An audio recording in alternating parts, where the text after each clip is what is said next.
अस्सलाम वालेकुम। Let's start with lecture 3। हम पिछले लेक्चर्स में मोशन डिफाइन कर चुके हैं, so let's talk about the laws governing those motions.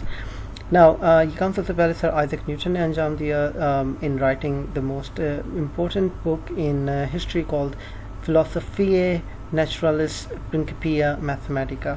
पता नहीं मैंने सही प्रोनाउंस किया भी है या नहीं। ये लैटिन ज़बान में लिखी थी, जिसकी इंग्लिश ट्रांसलेशन होगी mathematical principles of natural philosophy. Physics का पुराना नाम नेचुरल फिलोसफी था। And on the left is a cool digitised portrait of Sir Isaac Newton. This is Sir Isaac Newton. See, he looks cool, right? Mr. Newton begins writing his book, और सबसे पहले वो definition लिखते हैं. Here it is, the definition of mass. The quantity of matter is the measure of the same arising from its density and bulk conjointly. देखा कितनी अजीब सी थी उस वक्त की English. So after the definitions of momentum, फिर motion और कुछ एक्सप्लेनेशन के बाद न्यूटन शुरू करते हैं लिखना the laws of motion. So here it is, a body acted on by no net force has a constant velocity which may be zero or and zero acceleration. So this is kind of a modernistic definition जो थोड़ी सी change की गई है। अलबत्ता there is a definition that Sir Isaac Newton himself wrote, and here is the page from this. Here it is, the every body preserves in its state of rest or of uniform motion, that is what uniform velocity, in a right line. Remember, this is very important, the right line is mentioned here because we know the curved paths are due to acceleration.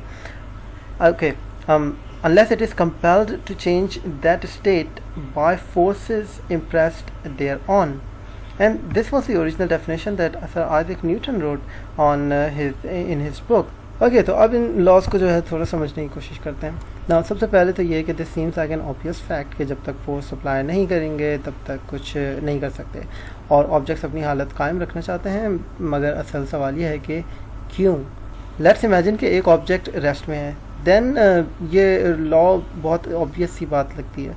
मगर imagine कि एक object move कर रहा है से with constant velocity, then वो constant velocity के साथ चलती चले रहना चाहिए, उसे चलते रहना चाहिए।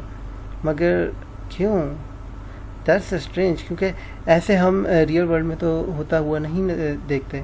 जब कोई चीज़ फेंकते हैं तो वो रुक जाती है, किसी चीज़ को कांस्टेंट वेलोसिटी से मूव करने के लिए फोर्स अप्लाई करते रहनी पड़ती है। Then how come the law states कि object will continue moving with constant velocity? Of course, motion का idea can be explained by energy and also by force picture. हम लोग यहाँ पे force picture use करेंगे। Imagine what actually happens when we push a ball on the floor. उसकी पहली state rest की थी, मतलब कि ज़ीरो वेलोसिटी। जब मैंने पुश किया तो मैंने उसकी वेलोसिटी चेंज की, दैट इज़ एक्सेलरेट किया। अब कंसिडर कि क्या होना चाहिए अगर बॉल आगे रोल करके रुक जाती है। उसकी वेलोसिटी दोबारा चेंज होगी, मतलब कि एक्सेलरेशन प्रोड्यूस होगी, मगर इस बार ऑपोजिट डायरेक्शन में। तो किसी चीज़ ने बॉल को रोक दिया। मेरा बॉल को रोल करना और किसी और का बॉल को रोकना एक ही काम है, just in opposite directions. That's remarkable because now imagine कि अगर अर्थ से कांटेक्ट में ना होती वो बॉल तो इसका मोमेंटम कोई चेंज नहीं कर पाता, एंड देन उसको चलते चले रहना चाहिए। And that is exactly what the law states. And so every object seem to keep their states of motion until unless acted upon by a force. And this property is called inertia. So we associate this property with the object itself because हम देखते हैं कि universe में तमाम objects इसी तरह behave करते हैं। So हम लोग उसको एक प्रॉपर्टी असाइन कर देते हैं, and that is inertia. यही बिल्कुल चीज़ एनर्जी पिक्चर में डिफरेंट तरीके से हम लोग समझेंगे। So the first law tells us how objects retain their motion. Now the second law of motion. If a net external force acts on a body, the body accelerates. The direction of acceleration is the same as the direction of the net force. The mass of the body times the acceleration vector of the body equals the net force vector. So this law gives you the mathematical form of the force, and that is the net force, that is sum of all forces will be equal to the mass times the acceleration. We'll consider this experiment for to explain this law. But remember that this is essentially the definition of change of momentum. Notice ये लिखा है कि external force, यहाँ पे लिखा है external force, क्योंकि internal forces always cancel out and produce no net motion, तो किसी बॉडी को एक्सेलरेट करने के लिए एक्सटर्नल फोर्स ज़रूरी है। End of course direction of acceleration उसी डायरेक्शन में होगी जिसमें फोर्स अप्लाई की गई है। Don't confuse it with the direction of motion, okay. मैं बोल रहा हूँ direction of force and direction of acceleration दोनों सेम होंगी। याद है वो सर्कुलर मोशन, राइट, जिसके अंदर motion is always tangential, however the acceleration and also the net force is actually in the radial direction. तो एक्सेलरेशन और वेलोसिटी, द मोशन की डायरेक्शन डिफरेंट हो सकती है, मगर एक्सेलरेशन और फोर्स की डायरेक्शन सेम रहेगी। ओके, नाउ कितनी एक्सेलरेशन प्रोड्यूस होगी, that was done by observation. Here is a sample experiment, this was also mentioned in the Newton's book Principia Mathematica. तो इस एक्सपेरिमेंट में हम करेंगे ये हम कि कुछ फोर्स अप्लाई करेंगे ऑन ए मैसिव ऑब्जेक्ट जिसका मास m होगा, और उसके अंदर जो प्रोड्यूस होगी एक्सेलरेशन उसको हम मेजर करेंगे। तो हम वी अप्लाई सम फोर्स और हमने देखा एक्सेलरेशन कोई a अप्लाई रिजल्टेंट में प्रोड्यूस होती है। हम लोग अपनी फोर्स डबल कर देते हैं, तो ट्वाइस द फोर्स की हमने, और ऑब्जर्व किया कि एक्सेलरेशन भी डबल हो गई है उसकी, और this is quite nice, okay. तो इसका मतलब ये हुआ कि प्रोपोर्शनैलिटी नज़र आ रही है, हमें लीनियर प्रोपोर्शनैलिटी नज़र आ रही है। For the third part of the experiment आप ये कर सकते हैं कि let's reduce the force to half. अगर आधी फोर्स अप्लाई करूँगा तो आधी एक्सेलरेशन प्रोड्यूस होगी। दैट्स क्वाइट ऑब्वियस नाउ कि जो फोर्स है वो is directly proportional to acceleration, और you can say the acceleration is directly proportional to the applied force. So proportionality constant is mass here since it remains constant. However, please do consider कि अगर mass change होता है तब भी resultant force generate होती है। हम future में पढ़ेंगे कि रॉकेट प्रोपेल कैसे करते हैं। So the second law tells us how the motion changes for the objects. The third law, ये वो थिंकिंग है जो एक्चुअली साइंटिस्ट और नॉन साइंटिस्ट को फर्क करती है। So here this, if body A exerts a force on body B, that will be called an action. Then body B exerts a force on body A, a reaction. These two forces have the same magnitude but are opposite in direction. These two forces act on different bodies. Now this is very fuck you. Okay, how does this law make sense? Why should there be a reaction? Now consider this, एक ideal situation suppose करो थोड़ी देर के लिए, right, कि जब दो objects interact करते हैं तो वैसे वी सी के अकॉर्डिंग टू सेकंड लॉ दोनों ऑब्जेक्ट्स का मोमेंटम चेंज होता है। एक ऑब्जेक्ट अगर मूव होता है दूसरे की तरफ आता है और स्ट्राइक करता है तो फर्स्ट ऑब्जेक्ट का मोमेंटम भी चेंज होता है, जिसका मतलब कि उस What the fuck am I saying, यार? Cut. Now begin from Newton's third law of motion again. The third law. If a body exerts a force on body B, that will be called an action. Then body B exerts a force on body A, that will be called a reaction. These two forces have the same magnitude but are opposite in direction. These two forces act on different bodies. How does this law make sense? Why should there be a reaction? Right? So consider this ideal situation है, जब दो objects interact करते हैं तो we see के according to second law दोनों objects का momentum change हो जाता है ड्यू टू द फोर्स। एक ऑब्जेक्ट अगर मूव होता है दूसरे की तरफ मूव होता हुआ आता है और स्ट्राइक करता है तो फर्स्ट ऑब्जेक्ट ए मोमेंटम भी चेंज होता है, जिसका मतलब है कि उस What the fuck am I doing, यार? Newton's third law again. The third law, if body A exerts a force on body B, that will be called an action.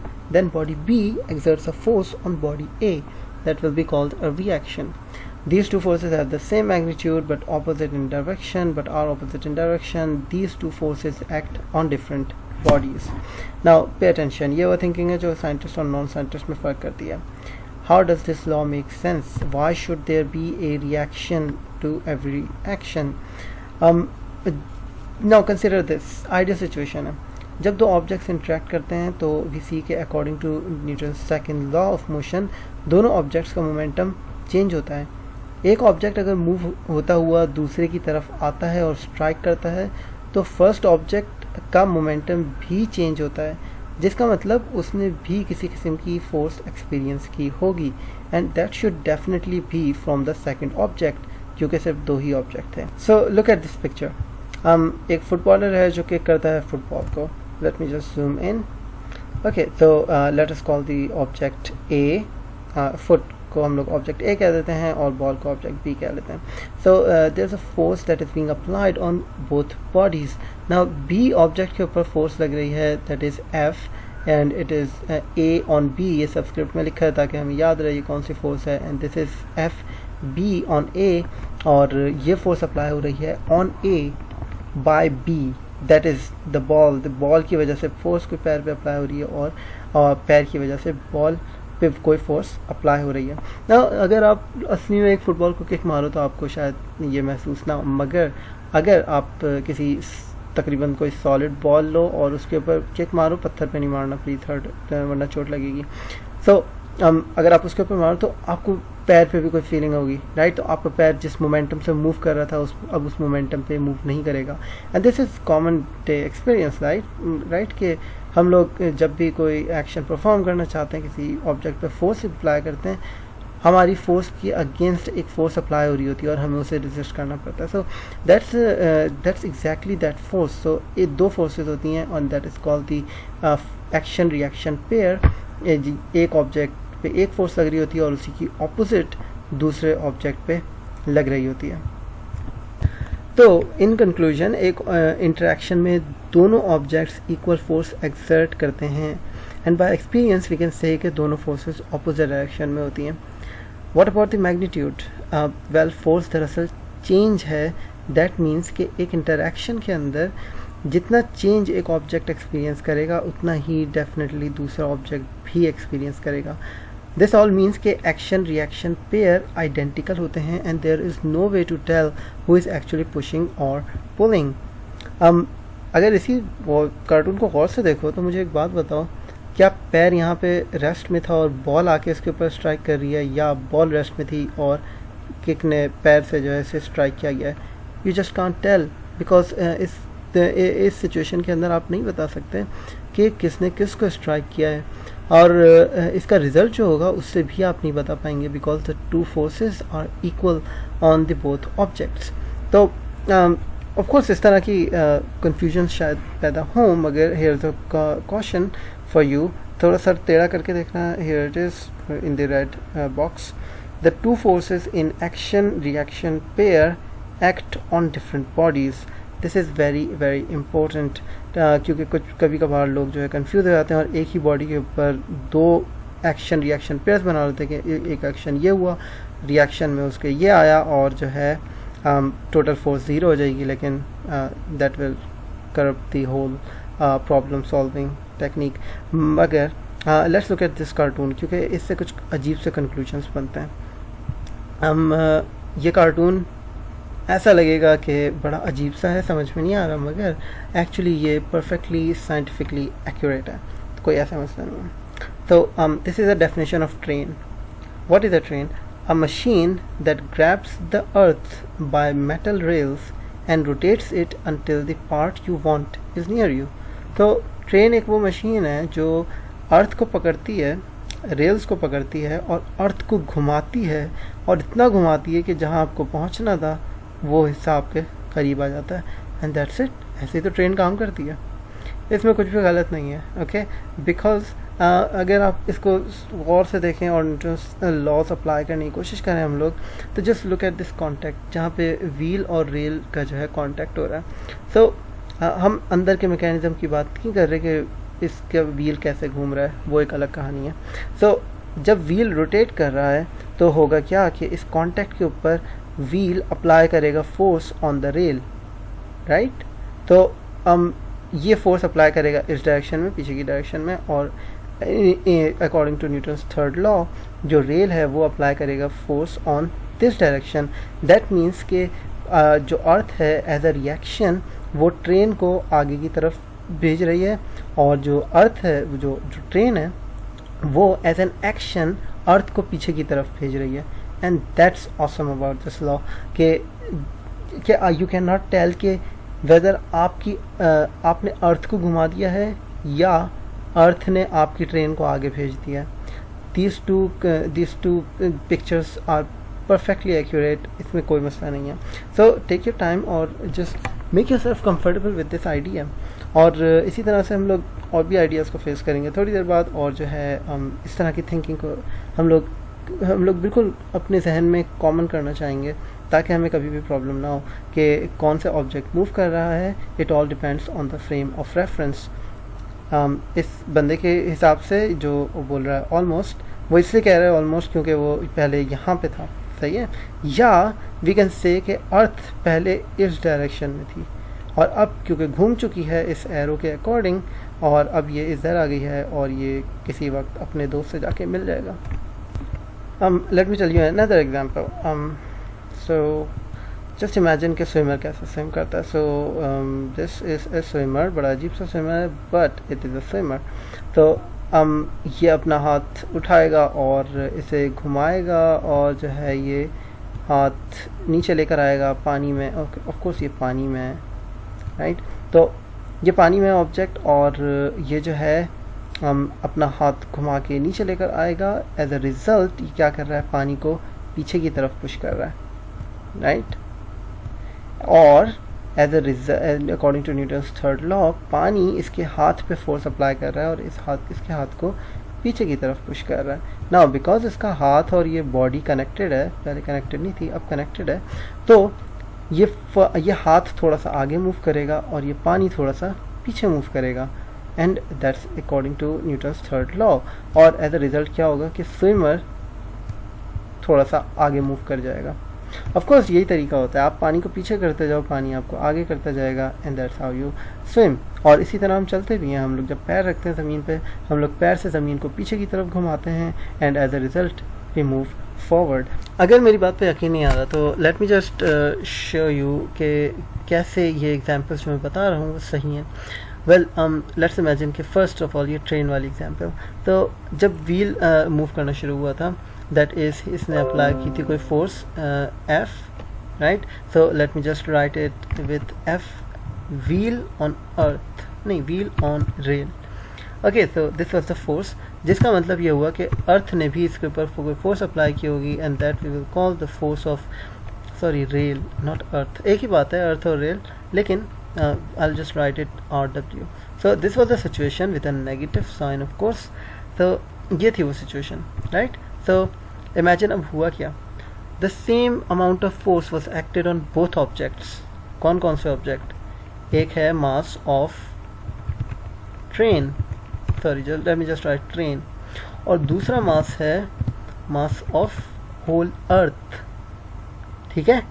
ये दोनों मासेज हैं, एक है मास ट्रेन का और एक है मास पूरी अर्थ का। ओके, नाउ लेट्स इमेजिन कि एक्सेलरेशन कितनी प्रोड्यूस होगी। Let me just drop it down.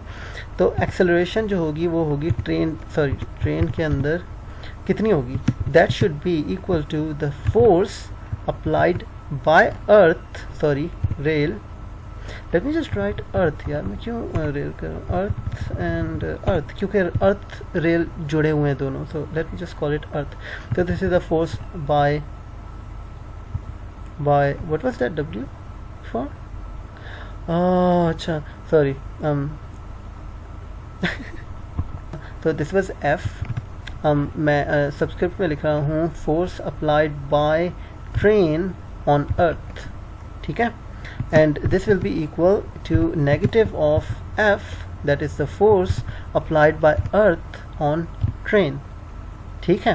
तो this makes sense, ये दोनों forces बराबर होंगी according to Newton's third law, जिसका मतलब ये है कि same amount of force apply हो रही है दो objects पे, और वो दो objects क्या हैं। well, पहला object जो है it will have a mass, but इसके subscript में मुझे लिखना चाहिए train, क्योंकि पहला object है train। second object क्या है, second object है अर्थ। तो these are the two objects. हमारी पिछली एग्जांपल के अंदर दो ऑब्जेक्ट्स थे, one was foot and the other was ball. इसी तरह यहाँ पे जो दो ऑब्जेक्ट्स हैं जो इंट्रैक्शन कर रहे हैं, these are the train and the earth. तो लेट्स फाइंड आउट कि इसकी एक्सेलरेशन कितनी होगी। So the acceleration in train will be equal to the force applied by earth on train, ठीक है, divided by the mass of train. That makes sense right. और क्योंकि हमें पता है कि FTE और FET दोनों मैग्नीट्यूड में बराबर हैं, तो मुझे ये लिखने की कोई ज़रूरत नहीं है, बस फोर्स का मैग्नीट्यूड हम यूज़ कर रहे हैं। तो this was the force divided by mass of train. Okay, तो this is the acceleration, sorry, this is the acceleration of train. Now just see the what is the acceleration on earth. The acceleration on earth will be the same force divided by the mass of earth. Wow, this is it. तो दोनों की acceleration आ गई हमारे पास, and this is a fact. Just imagine कि इन दोनों acceleration में से कौन सी acceleration की value ज़्यादा होगी। Force का magnitude same है, this is mass of train. Let's say this was like 500 kg, पता नहीं 500 kg कितना होता है, हाँ ज़्यादा ही होता होगा, लेकिन जस्ट से कि 500 kg की ट्रेन है, पता नहीं, लेकिन जस्ट इमेजिन कि अर्थ कितनी होती। अब बताओ मुझे कि किसकी एक्सेलरेशन ज़्यादा होगी। अर्थ की एक्सेलरेशन ज़्यादा होनी चाहिए, अर्थ की एक्सेलरेशन ज़्यादा होनी चाहिए या ट्रेन की एक्सेलरेशन ज़्यादा होनी चाहिए। ऑफ कोर्स जब हम इतने बड़े नंबर से डिवाइड करेंगे f को, तो हमारे पास एक बहुत छोटा नंबर आएगा। तो अर्थ की acceleration is essentially zero, approximately zero, और जो ट्रेन की एक्सेलरेशन है वो ज़ीरो नहीं होगी, वो कोई फाइनाइट सा नंबर हमें नज़र आ रहा होगा। दैट इज़ वाई हमें ऐसा लगता है कि ट्रेन मूव कर रही है और अर्थ मूव नहीं कर रही, मगर द फैक्ट इज़ कि अर्थ भी मूव करती है और अर्थ को भी मूव करना चाहिए by this amount of acceleration, और जो कि बहुत बहुत छोटी सी है। वेल ये बहुत आइडियल सिस्टम था, मगर नंदरलेस इट इज़ करेक्ट, और ये पिक्चर बिल्कुल सही है, and that makes sense now. Okay, so now that we have already seen the three statements and the three laws of motion, हम try करेंगे कि इनको apply कैसे करें daily life problems के अंदर। So first off, let's look at this problem. So this is a block of marble, and this is a mason. He's trying to pull this marble block through a rope. Okay, तो ये एक problem है। तो इस problem को हम लोग solve करेंगे by using the force, the Newton's law of motion. So first thing that we notice is that there is definitely a force pair, लेकिन यहाँ पे बॉडीज़ कितनी इन्वॉल्व हैं। टोटल नंबर ऑफ बॉडीज़ जो यहाँ पे इन्वॉल्व हैं वो है एक mason, the second is this rope, and the third is this marble block. तो इस तरह की कुछ हमारे पास प्रॉब्लम मौजूद है। नाउ ऑफ कोर्स इसके पास कई तरीके हो सकते थे कार्ट लेकर आ जाए, उसके ऊपर डाल के आराम से ले जाए, लेकिन this is the problem right. तो इसको घसीटना है ज़मीन के ऊपर इसको। तो पहले कॉन्टैक्ट तो ये है, this is the interaction point जहाँ पे मेसन और रोप इंटरेक्ट कर रहे हैं। So the force applied by the mason is Fm on R, the mason on rope. इसी के बदले में एक रिएक्शन होगा जो according to Newton's third law होगा ऑपोजिट डायरेक्शन में और इक्वल मैग्नीट्यूड में, that will be called F R on M, that is rope apply करेगी same amount of force on the mason, right? इसके अलावा एक और इंट्रैक्शन पॉइंट है, and that is this, the rope and the marble block.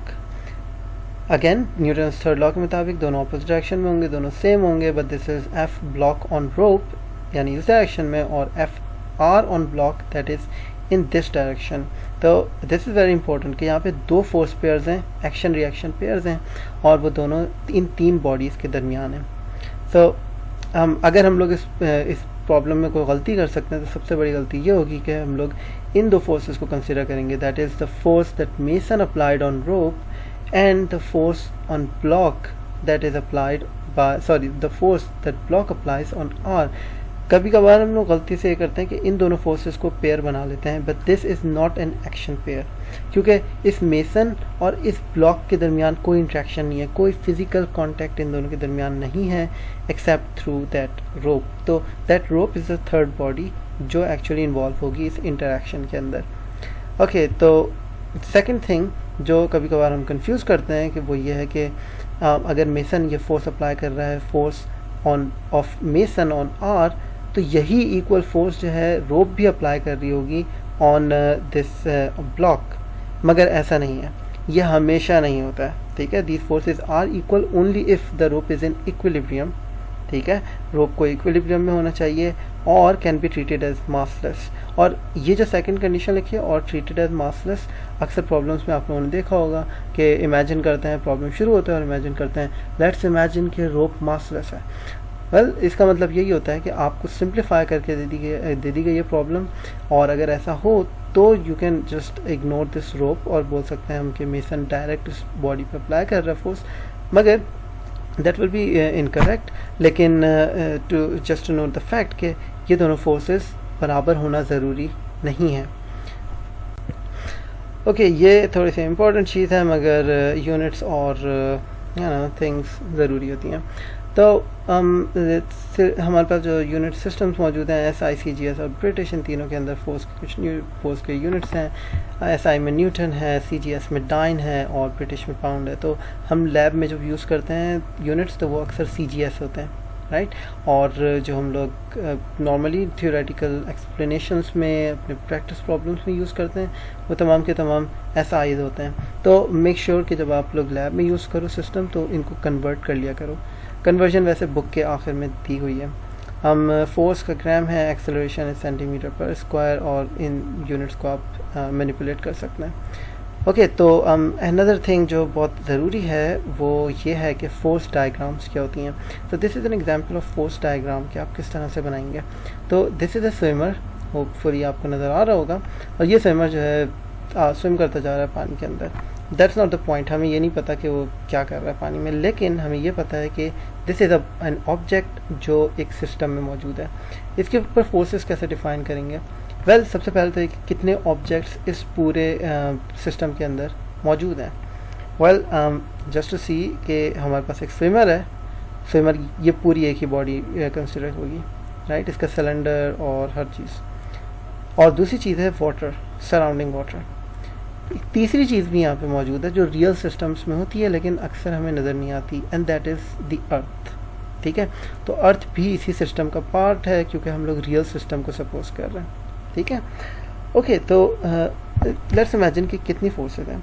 पहली force जो हम लोग सबसे कॉमन नज़र आती है क्योंकि अर्थ के ऊपर है, तो वी कैन से कि it is the downward force that is called the weight. जिसका मतलब यह है कि यहाँ पे अगर मैं अर्थ ड्रॉ करूँ ताकि आसानी हो जाए हमें विजुअलाइज करने में, this is the whole earth, right. और अर्थ ने इस बॉडी के ऊपर फोर्स अप्लाई की है डाउनवर्ड डायरेक्शन में। इसका पेयर कहाँ पे होगा? इसका पेयर क्या ये है? नो, डेफिनेटली नॉट, ये इसका फोर्स पेयर नहीं है। This is the action pair of the weight. Weight का एक्शन पेयर होगा उसी की दूसरी बॉडी के ऊपर, that is earth and the swimmer.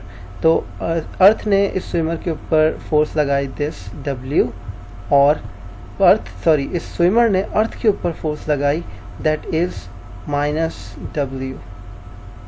This is it, ये दोनों फोर्स पेयर्स हैं। मगर you can of course imagine कि इसकी हमें ज़रूरत नहीं है, ये जो नीचे फोर्स है इसकी ज़रूरत नहीं है हमें वेट की, क्योंकि हमें अर्थ की भी ज़रूरत नहीं है। So we can just erase that, और हम इसको भी इरेज करते हैं क्योंकि वेक्टर पहले से मौजूद है। Let me just erase this as well. Okay, तो अब ये सिचुएशन है, इस बॉडी के ऊपर एक फोर्स हो गई weight that is due to earth. Second force क्या है? सेकेंड फोर्स है ड्यू टू द वाटर, क्योंकि ये वाटर में डाउनवर्ड भी मूव कर रहा है। वेल यू नो कि ये हर तरफ मूव कर सकता है, तो यू कैन से कि एक फोर्स जो है वो बॉयंसी फोर्स होती है जो लिक्विड्स के अंदर नज़र आती है हमें, and this is that buoyancy force. इसका पेयर कहाँ पे होगा? इसका पेयर होगा वाटर के ऊपर, और वाटर के ऊपर डाउनवर्ड डायरेक्शन में होगा। और वो हम कैसे ड्रॉ करें, क्योंकि वाटर हर जगह है, राइट, तो हम लोग उसको ड्रॉ नहीं कर पाएंगे, और अगर ड्रॉ करेंगे भी तो वाटर के लिए करेंगे, हम इसके लिए नहीं करेंगे। तो फॉर ऑब्जेक्ट स्विमर सिर्फ यही फोर्स एग्जिस्ट करती है, that is the force of buoyancy due to water. Okay, और कौन सी फोर्सेज हैं? और एक फोर्स है ऑफ कोर्स, क्योंकि स्विमर आगे की तरफ मूव कर रहा है और किसी किस्म से ये पैडल कर रहा है अपने पैरों के ऊपर, जो फ्लिपर्स लगे हैं, उस फ्लैपर्स लगे हैं उनकी मदद से। तो जब इसको ये फ्लैप करेगा तो किसी किस्म की फोर्स जनरेट होगी जो आगे मूव करेगी, and that is the same principle जो मैंने पिछले एग्जांपल में भी बताया था। इन फ्लैपर्स से क्या होगा, जब ये इसको नीचे की तरफ मूव करेगा तो जो वाटर है इसके ऊपर फोर्स अप्लाई होगी in this direction, and as a result वही वाटर फोर्स अप्लाई करेगा इस स्विमर के ऊपर in this direction, right, in the left direction. और ये इस फोर्स को मैं रिप्रेजेंट कर रहा हूँ इस पॉइंट के ऊपर और इस एरो से। This is the force of thrust. ये वो थ्रस्ट है जो स्विमर जनरेट कर रहा है due to the motion of his legs, specially of this flippers. As a result क्या होगा? एज अ रिज़ल्ट जो सामने पानी मौजूद है इसके, राइट, ये सारा का सारा पानी इसके ऊपर ड्रैग प्रोड्यूस करेगा। दैट इज़ जब भी कोई ऑब्जेक्ट किसी मीडियम में ट्रैवल करता है तो किसी किस्म की अपोजिंग फोर्स को फेस करना पड़ता है, and that is the force it is called drag. So this is it. ये हमारे पास 4 फोर्सेस हैं, सॉरी हाँ, ये 4 फोर्सेस हैं टोटल इस बॉडी के ऊपर जो अप्लाई हो रही हैं। थ्रस्ट फोर्स है एक, दूसरी है ड्रैग फोर्स, तीसरी वेट और चौथी buoyancy. Now let's see another example for how to draw the free body diagrams. So consider these two players. These two are playing basketball, right? तो इनमें से एक है जो उछल के ऊपर बास्केट करना चाह रहा है या बास्केट करना चाह रहा है, बास्केट नज़र नहीं आ रही, और दूसरा है जो फ्लोर के ऊपर खड़ा हुआ है लेकिन मेरे ख्याल में रोकने की कोशिश कर रहा है। पता नहीं, शायद पैसे दिए हुए होंगे, रोकने की कोशिश तो नहीं कर रहा, लेकिन खैर। तो हमारा काम यह है कि हम लोग इनके फ्री बॉडी डायग्राम्स बनाएं। तो फ्री बॉडी डायग्राम में क्या करेंगे कि हम ऑब्जेक्ट को रिप्लेस कर देंगे बाय दिस डॉट, जैसे हमने स्विमर को किया था। वी कैन जस्ट से कि इसके ऊपर कौन कौन सी बॉडी हैं। नाउ नोट के दिस ऑब्जेक्ट, ये वाला जो बंदा है ये हवा में, ठीक है, ये जंप कर चुका है, उछल चुका है, और इस वक्त इसकी जो फोर्स है, लेट्स कंसिडर के सेंटर ऑफ मास पे जो फोर्स अप्लाई हो रही है, and that is only the weight force, right. सिर्फ एक ही फोर्स है, that is weight, and it is due to the earth, right. तो वी कैन से कि अर्थ जो वेट जो है वो डाउनवर्ड है, और हम लोग दोबारा वही कर सकते हैं कि नीचे अगर अर्थ है तो अर्थ के ऊपर इसका पेयर मौजूद है, that will be on the upward direction, okay. Second चीज़ क्या होगी? सेकंड है ये बंदा। अब इसके ऊपर कौन कौन सी फोर्स सप्लाई हो रही है? द वेट ऑफ कोर्स, क्योंकि ये भी अर्थ के ऊपर है और ये अर्थ के ऊपर भी कोई फोर्स लगा रहा है, that will B opposite in the direction. मगर ये सेकंड, ये कौन सी फोर्स बन रही है? Because these two are pairs, ये दोनों फोर्सेस पेयर हैं, right. These two are pair क्योंकि ये वेट है from due to earth on this player, और ये वो फोर्स है that is due to player on earth, right. तो ये दोनों पेयर्स तो हो गए, तो फिर ये जो कौन सी नॉर्मल फोर्स जो होती है ये कहाँ से आई? Well that is due to the contact with the force, oh sorry floor. Okay, तो एक और चीज़ जो यहाँ पे इनविजिबल है वो है ये floor, right.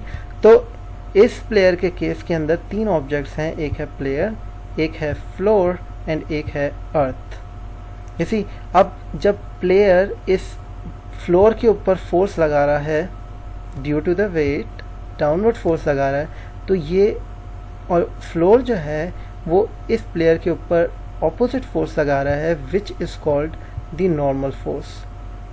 Well of course इसको मैं यहाँ पे भी ड्रॉ कर सकता हूँ, लेकिन क्योंकि मैंने बॉडी का सेंटर ये लिया है तो मैं यहाँ पे ड्रॉ करूँगा, and this is the normal force N जो हमने यहाँ पे ड्रॉ किया। तो इस प्लेयर के लिए 2 फोर्सेस हैं, और क्योंकि 3 बॉडीज़ भी हैं और यहाँ पे सिर्फ 2 बॉडीज़ हैं, एक ये प्लेयर है और दूसरी अर्थ है। ऑफ कोर्स हम लोग यहाँ पे एयर को निगलेक्ट कर रहे हैं, so just keep in mind, okay.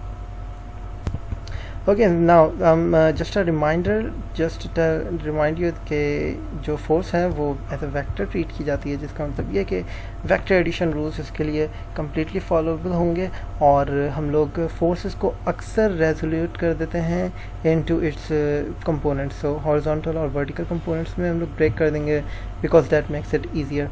So just to remind you that. और द नेट फोर्स जो होती है वो तमाम फोर्सेस का सम होती है, जिसका मतलब ये कि जितनी भी फोर्सेस होंगी F1, F2, F3, उन सब का सम जो है वो रिजल्ट के तौर पे हमारे सामने होगा। Okay, let's see this example right here. Okay, so this is a falling body, एक बॉडी फॉल कर रही है under the force of gravity, and some mass, उसका मास है। ओके, तो होगा क्या कि हमारे पास एक वेट है, and weight is a kind of a force, right. So तमाम जितनी भी फोर्सेस हैं, हम अगर उसको लिखना चाहें तो वो कैसे लिखेंगे? वेल यहाँ पे डेफिनेटली सिर्फ एक ही फोर्स है एंड दैट इज़ वेट. तो हम लोग लिखेंगे W is equal to m times g. g is the acceleration due to gravity, याद होगा ऑफ कोर्स. और वेल दिस और हम लोग ये भी लिख सकते हैं कि sum of all forces is equal to weight. Now ये बॉक्स में जो इक्वेशन लिखी है और ये जो इक्वेशन लिखी है, ये दोनों डिफरेंट इक्वेशन नहीं है, ये सेम इक्वेशन है. ओके, डोंट कंफ्यूज के यहाँ पे एक फोर्स है F और दूसरी फोर्स है वेट, ऐसा नहीं है. यहाँ पे सिर्फ एक ही फोर्स है एंड दैट इज़ वेट. और कितनी एक्सेलरेशन होगी, वो acceleration is just g. Okay, so the relationship of mass to weight is just W equals to mg, and that is exactly the equation WF equals to ma. Okay, तो now just imagine कि उसी body को हम लोग hang कर देते हैं, same mass है, that is m. now अब क्या सिचुएशन है कि जस्ट इमेजिन कि ये रोप ब्रेक नहीं होती और ऑब्जेक्ट जो है वो ज़ीरो वेलोसिटी से मूव कर रहा है, यानी कि वो रेस्ट में. ठीक है, तो वी कैन से कि एक्सेलरेशन उसकी ज़ीरो है, जिसका मतलब sum of all forces zero हैं. ठीक है, और तमाम फोर्सेस हैं कौन कौन सी. The first one is this weight force, that is equal to of course m times g, लेकिन उसको ही अपोज कर रही है second force, that is that weight of the force of tension. ये टेंशन फोर्स इस रोप के अंदर मौजूद है. अब now are these two pairs the action reaction pair, क्या ये दोनों एक्शन रिएक्शन पेयर हैं.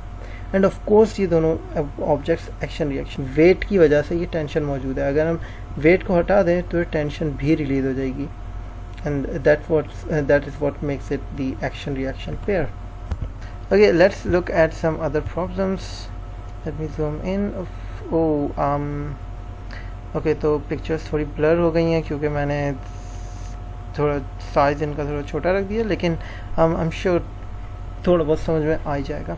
आई एम श्योर ये प्रॉब्लम्स क्योंकि बुक में मौजूद हैं तो आप लोग वहाँ से भी देख लेंगे, तो there is nothing to worry about. So here is example. So this is a roof and this is a wall जिसके ऊपर दो हुक्स लगे हुए हैं, एक वॉल पर है और एक रूफ पर है. नाउ इससे चेन अटैच्ड है और बीच में एक कनेक्शन है किसी रिंग के ज़रिए से, और इससे हैंग किया गया है एक engine. So this is a car जो बैकग्राउंड में है और इसका इंजन निकाल के बाहर रख दिया गया है और ये अब यहाँ पे मौजूद है, चेन से हैंग हुआ हुआ है. Now, just look at this problem कि इसके अंदर क्या क्या हो सकता है. एक तो इंजन है, एक चेन है और this roof and this wall है. ठीक है, वेल हम डिपेंड करता है प्रॉब्लम में क्या पूछा गया है हमसे. देयर आर 3 टेंशन फोर्सेस जो हमें नज़र आ रही हैं, that is T1 on this side part of the chain, T2 on this part of the chain and T3 should be this part of the chain. एक एंगल दिया गया है 60 degrees, I am sure this is 60 degrees, और 60 degree का angle है from the horizontal to this chain. ठीक है, और ये एंगल ऑफ डिप्रेशन है. नाउ जस्ट टू सी के इस बॉडी के ऊपर क्या क्या फोर्सेस अप्लाई हो रही हैं, we can just draw the free body diagram of the engine. अगर इंजन को गौर से देखें तो इसके ऊपर दो ही फोर्सेज हैं. Let me get a pencil. एक है वेट फोर्स और एक है ऊपर tension. So this is the free body diagram for engine. Now ज़रूरी नहीं है कि इंजन बनाए हम लोग, this dot represents the engine, right. Okay, for the free body diagram for the ring O ring, of course यहाँ पे एक ओ रिंग है जिसके ऊपर ये सब कुछ अटैच्ड है, तो इसके ऊपर फ्री बॉडी डायग्राम क्या होगी. ना जब इसके ऊपर हम गौर से देखेंगे तो हमें नज़र आएंगी 3 फोर्सेस, जिसमें से एक होगी T1 that is downward, that is T2 होगी that is left, and there would be T3 जो इस डायरेक्शन में होगी, और इसका जो ऑपोजिट एंगल होगा इसको हम लोग मेजर कर सकते हैं 60 डिग्री, क्योंकि हमें डायग्राम में दिया गया था इसके और इसके दरमियान 60 डिग्रीज है. तो वी कैन जस्ट से कि क्योंकि ये भी हॉरिजॉन्टल है तो this will also be A 60 degree angle. तो in this force diagram we can say that this is the 60 degree angle from the horizontal, जिसको हम लोग x कह रहे हैं, और इसको हम y डायरेक्शन कह सकते हैं, और इसके ऊपर कोई फोर्स नहीं है, y के ऊपर इसेंशियली कोई फोर्स नहीं है. There is a force but it is on 60 degree.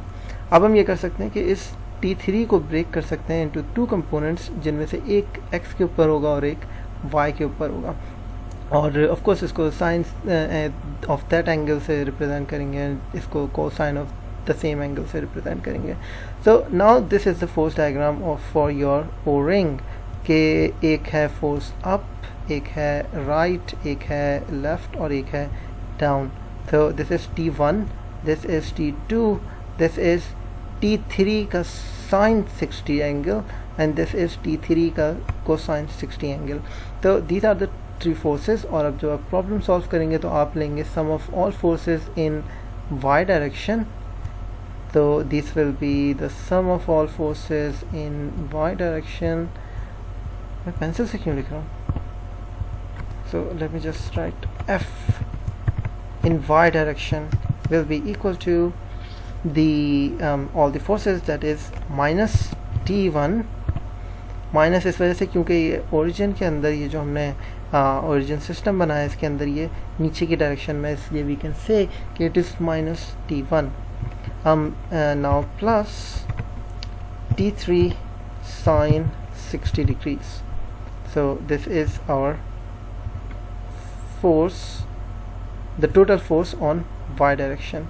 Now we can say the same for the x direction. X direction में total force होगी, it will be T3 cosine 60 and minus the T2, right? T2 because T2 minus में होगा because T2 की direction left side पर है from the origin. So these are the 2 equations. अब हमारे पास question के अंदर जो भी चीज़ फाइंड करने के लिए दी गई है हम इन 2 इक्वेशन से डेफिनेटली मालूम कर सकते हैं. सो अगर इस क्वेश्चन को आप बुक में ढूंढो तो make sure you solve that question. This is a similar kind of question, लेकिन इसके अंदर थोड़ा सा प्रॉब्लम यह है कि जो सिस्टम है वो थोड़ा सा इंक्लाइंड है, लेकिन इस प्रॉब्लम को भी सिमिलर टेक्निक से सॉल्व किया जा सकता है. So what we are going to do कि पहले तो प्रॉब्लम को एनालाइज करें कि कितनी बॉडीज़ इसके अंदर मौजूद हैं. So this is the problem. A dirt filled bucket हाँ सही, pulls cart with granite block. So एक जो कान होती है ना जिसके अंदर से मादनियात वगैरह निकालते हैं, तो वहाँ पे एक चेन लगी हुई है, ठीक है. तो उसके अंदर एक कार्ट है जिसके अंदर एक बकेट है, इसके अंदर ग्रेनाइट है, ठीक है. ओके, तो ये चेन के ऊपर मूव कर दी जा रही है, ठीक है. Oh sorry, dirt fill bucket pulls cart with granite block. या तो कार्ट के ऊपर ग्रेनाइट ब्लॉक है और बकेट के अंदर सैंड है या डर्ट है या मट्टी है, जो भी है. ओके, तो सबसे पहले तो इसको थोड़ा सा आइडियलाइज कर लेते हैं. इसके इंक्लाइंड प्लेन को एंगल दे दिया 15 डिग्रीज जो पहले से गिवन था हमें. And second is the cart. इसको हम सिर्फ बॉक्स सपोज कर सकते हैं, जस्ट इग्नोर के इसके व्हील्स कितने हैं और क्या शेप है वगैरह वगैरह. जस्ट एक कार्ट है, दैट्स इट, जिसका कोई वेट हो सकता है जो हमने इसको मेंशन कर दिया. सेकंड इज़ दी बकेट जिसका वेट W2 होगा, और बकेट के अंदर क्या है we don't care, we just know कि इसका कोई वेट है और ये बॉक्स की शेप में. ओके, तो to draw a free body diagram you can say कि सबसे पहले तो ये कि बकेट की फ्री डायग्राम कैसी होगी. सो दिस इज़ द बकेट. तो इसका मतलब ये है कि ये हैंगी हुई भी है और ये नीचे की तरफ जा रही है. तो इसके ऊपर 2 ही फोर्सेस अप्लाई हो सकती हैं. First one is this one, the W2, that is the weight force, the force of gravitation. Second is the tension due to this rope जो इसको कनेक्ट कर रही है सिस्टम से. So that's it. और ये 2 फोर्सेज हैं और कोई फोर्स नहीं है इसमें. सेकंड देखते हैं हम लोग कार्ड को. जब हम कार्ड को ऑब्जर्व करेंगे तो यू कैन सी कि इसके अंदर थोड़ा सा मसला है क्योंकि ये थोड़ा सा टेढ़ा है. इन द सेम ओरिजिन जो हमने इसके लिए ड्रॉ किया था, राइट, इट वॉज हॉरिजॉन्टल. तो हम लोग अब की बार क्या कर सकते हैं कि कार्ट के लिए एक नया ओरिजिन डिफाइन कर सकते हैं, दैट इज़ कार्ट इटसेल्फ. और इसके लिए हॉरिजॉन्टल को हम लोग हमारी आसानी के लिए इस डायरेक्शन में सपोज कर लेते हैं कि ये है इस डायरेक्शन में and that is x is in this direction और वाई जो है वो इधर चला जाएगा. Well, does it make sense, does it make a difference कि हम लोग ओरिजिन टेढ़ा लें या सीधा लें? It does not make any difference because जो फोर्सेस हैं हम लोग वो उसी सिस्टम के लिए सॉल्व कर रहे हैं, उसी कोऑर्डिनेट सिस्टम के अंदर. हाँ, अगर हम लोग कोई और फोर्सेस लेकर आएँ जो किसी और कोऑर्डिनेट सिस्टम में डिफाइंड है और उसको इस पर ट्रेस करने की कोशिश करें, that would be a problem. ठीक है, तो लेट्स सी कि यहाँ पे क्या क्या फोर्सेस मौजूद हैं. तो just to look at the cart, हम लोग कार्ट देखेंगे तो हमें पता चलेगा एक तो रोप है जिसकी वजह से टेंशन प्रोड्यूस होगी और एक है वेट जो होगा नीचे की तरफ एंड थर्ड एक और डायरेक्शन होगी, क्योंकि ये स्लोप मौजूद है हमारे पास एक, राइट, जो 15 डिग्रीज पर है, and this is also a contact, जिसका मतलब ये है कि ये इंटरेक्शन है। इंटरेक्शन की वजह से जो भी फोर्स ये इस इंक्लाइंड प्लेन पे एक्सर्ट करेगा, ये इंक्लाइंड प्लेन भी इस बॉडी के ऊपर एक फोर्स एक्सर्ट करेगा, and that will B a normal force, right. तो ये नॉर्मल फोर्स है, ये वेट फोर्स है, and this is the tension force. और ये तीनों फोर्सेस जो अप्लाई हो रही हैं ये इस कार्ट के ऊपर अप्लाई हो रही हैं। हमें इससे कोई गर्ज नहीं है कि कार्ट ने इंक्लाइंड प्लेन पे कितनी फोर्स लगाई है, वी डोंट वांट दैट। हमें ये भी नहीं चाहिए कि अर्थ पे इस कार्ट ने कितनी फोर्स लगाई है, या इस कार्ट ने इस रोप पे कितनी फोर्स लगाई है, हमें वो भी नहीं चाहिए, ठीक है। हम सिर्फ कार्ट के लिए सिस्टम सॉल्व कर रहे हैं। So just to come here we can say कि जो अब फोर्सेस हैं इनको हम रेसोल्यूट कर जो फोर्सेस हैं इनको हम लोग डिफाइन कर सकते हैं अपने कोऑर्डिनेट सिस्टम में, that is T is in positive x direction.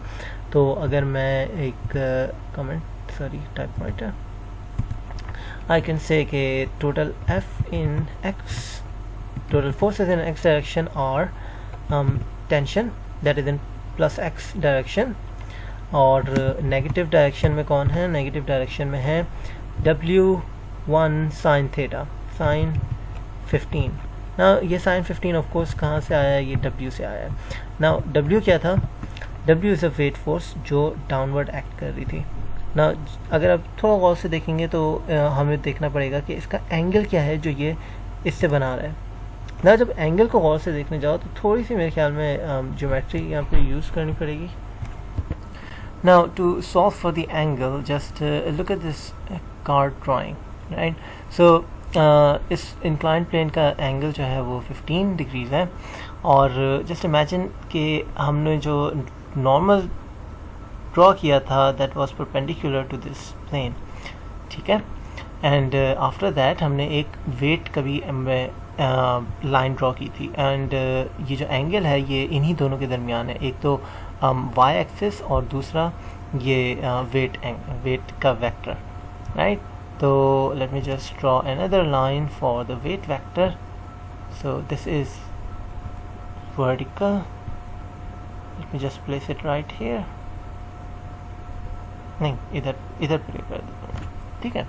Okay now थोड़ा सा आप लोगों को गौर से देखना पड़ेगा कि क्या चल रहा है, नहीं। ओके नाउ तो द क्लेम इज़ कि ये एंगल जो है वो 15 डिग्री है। How do you know that, well हमें सिर्फ ये पता है कि ये एंगल 90 है, फॉर श्योर ये एंगल 90 है, बिकॉज ये दोनों परपेंडिकुलर हैं, राइट। ओके तो जब ये दोनों परपेंडिकुलर हैं और ये एंगल 90 है, तो जस्ट इमेजिन हो क्या रहा है यहाँ पे, ये ट्राइंगल एक जनरेट हो रहा है, ठीक है, और इसके अंदर कितने एंगल हैं, एक है 90 और ये हैं दो एंगल्स, एक ये और एक ये एंगल है, ठीक है। ओके तो और इस ट्राइंगल के अंदर कितने एंगल्स हैं, एक ये वाला ट्राइंगल भी है, ठीक है। उप्स अजीब सा बना है, लेट मी जस्ट रीड्रॉ। ये एंगल बना है, ये ट्राइंगल है जिसके अंदर एंगल है, this is 90, this is 15 and this is 90।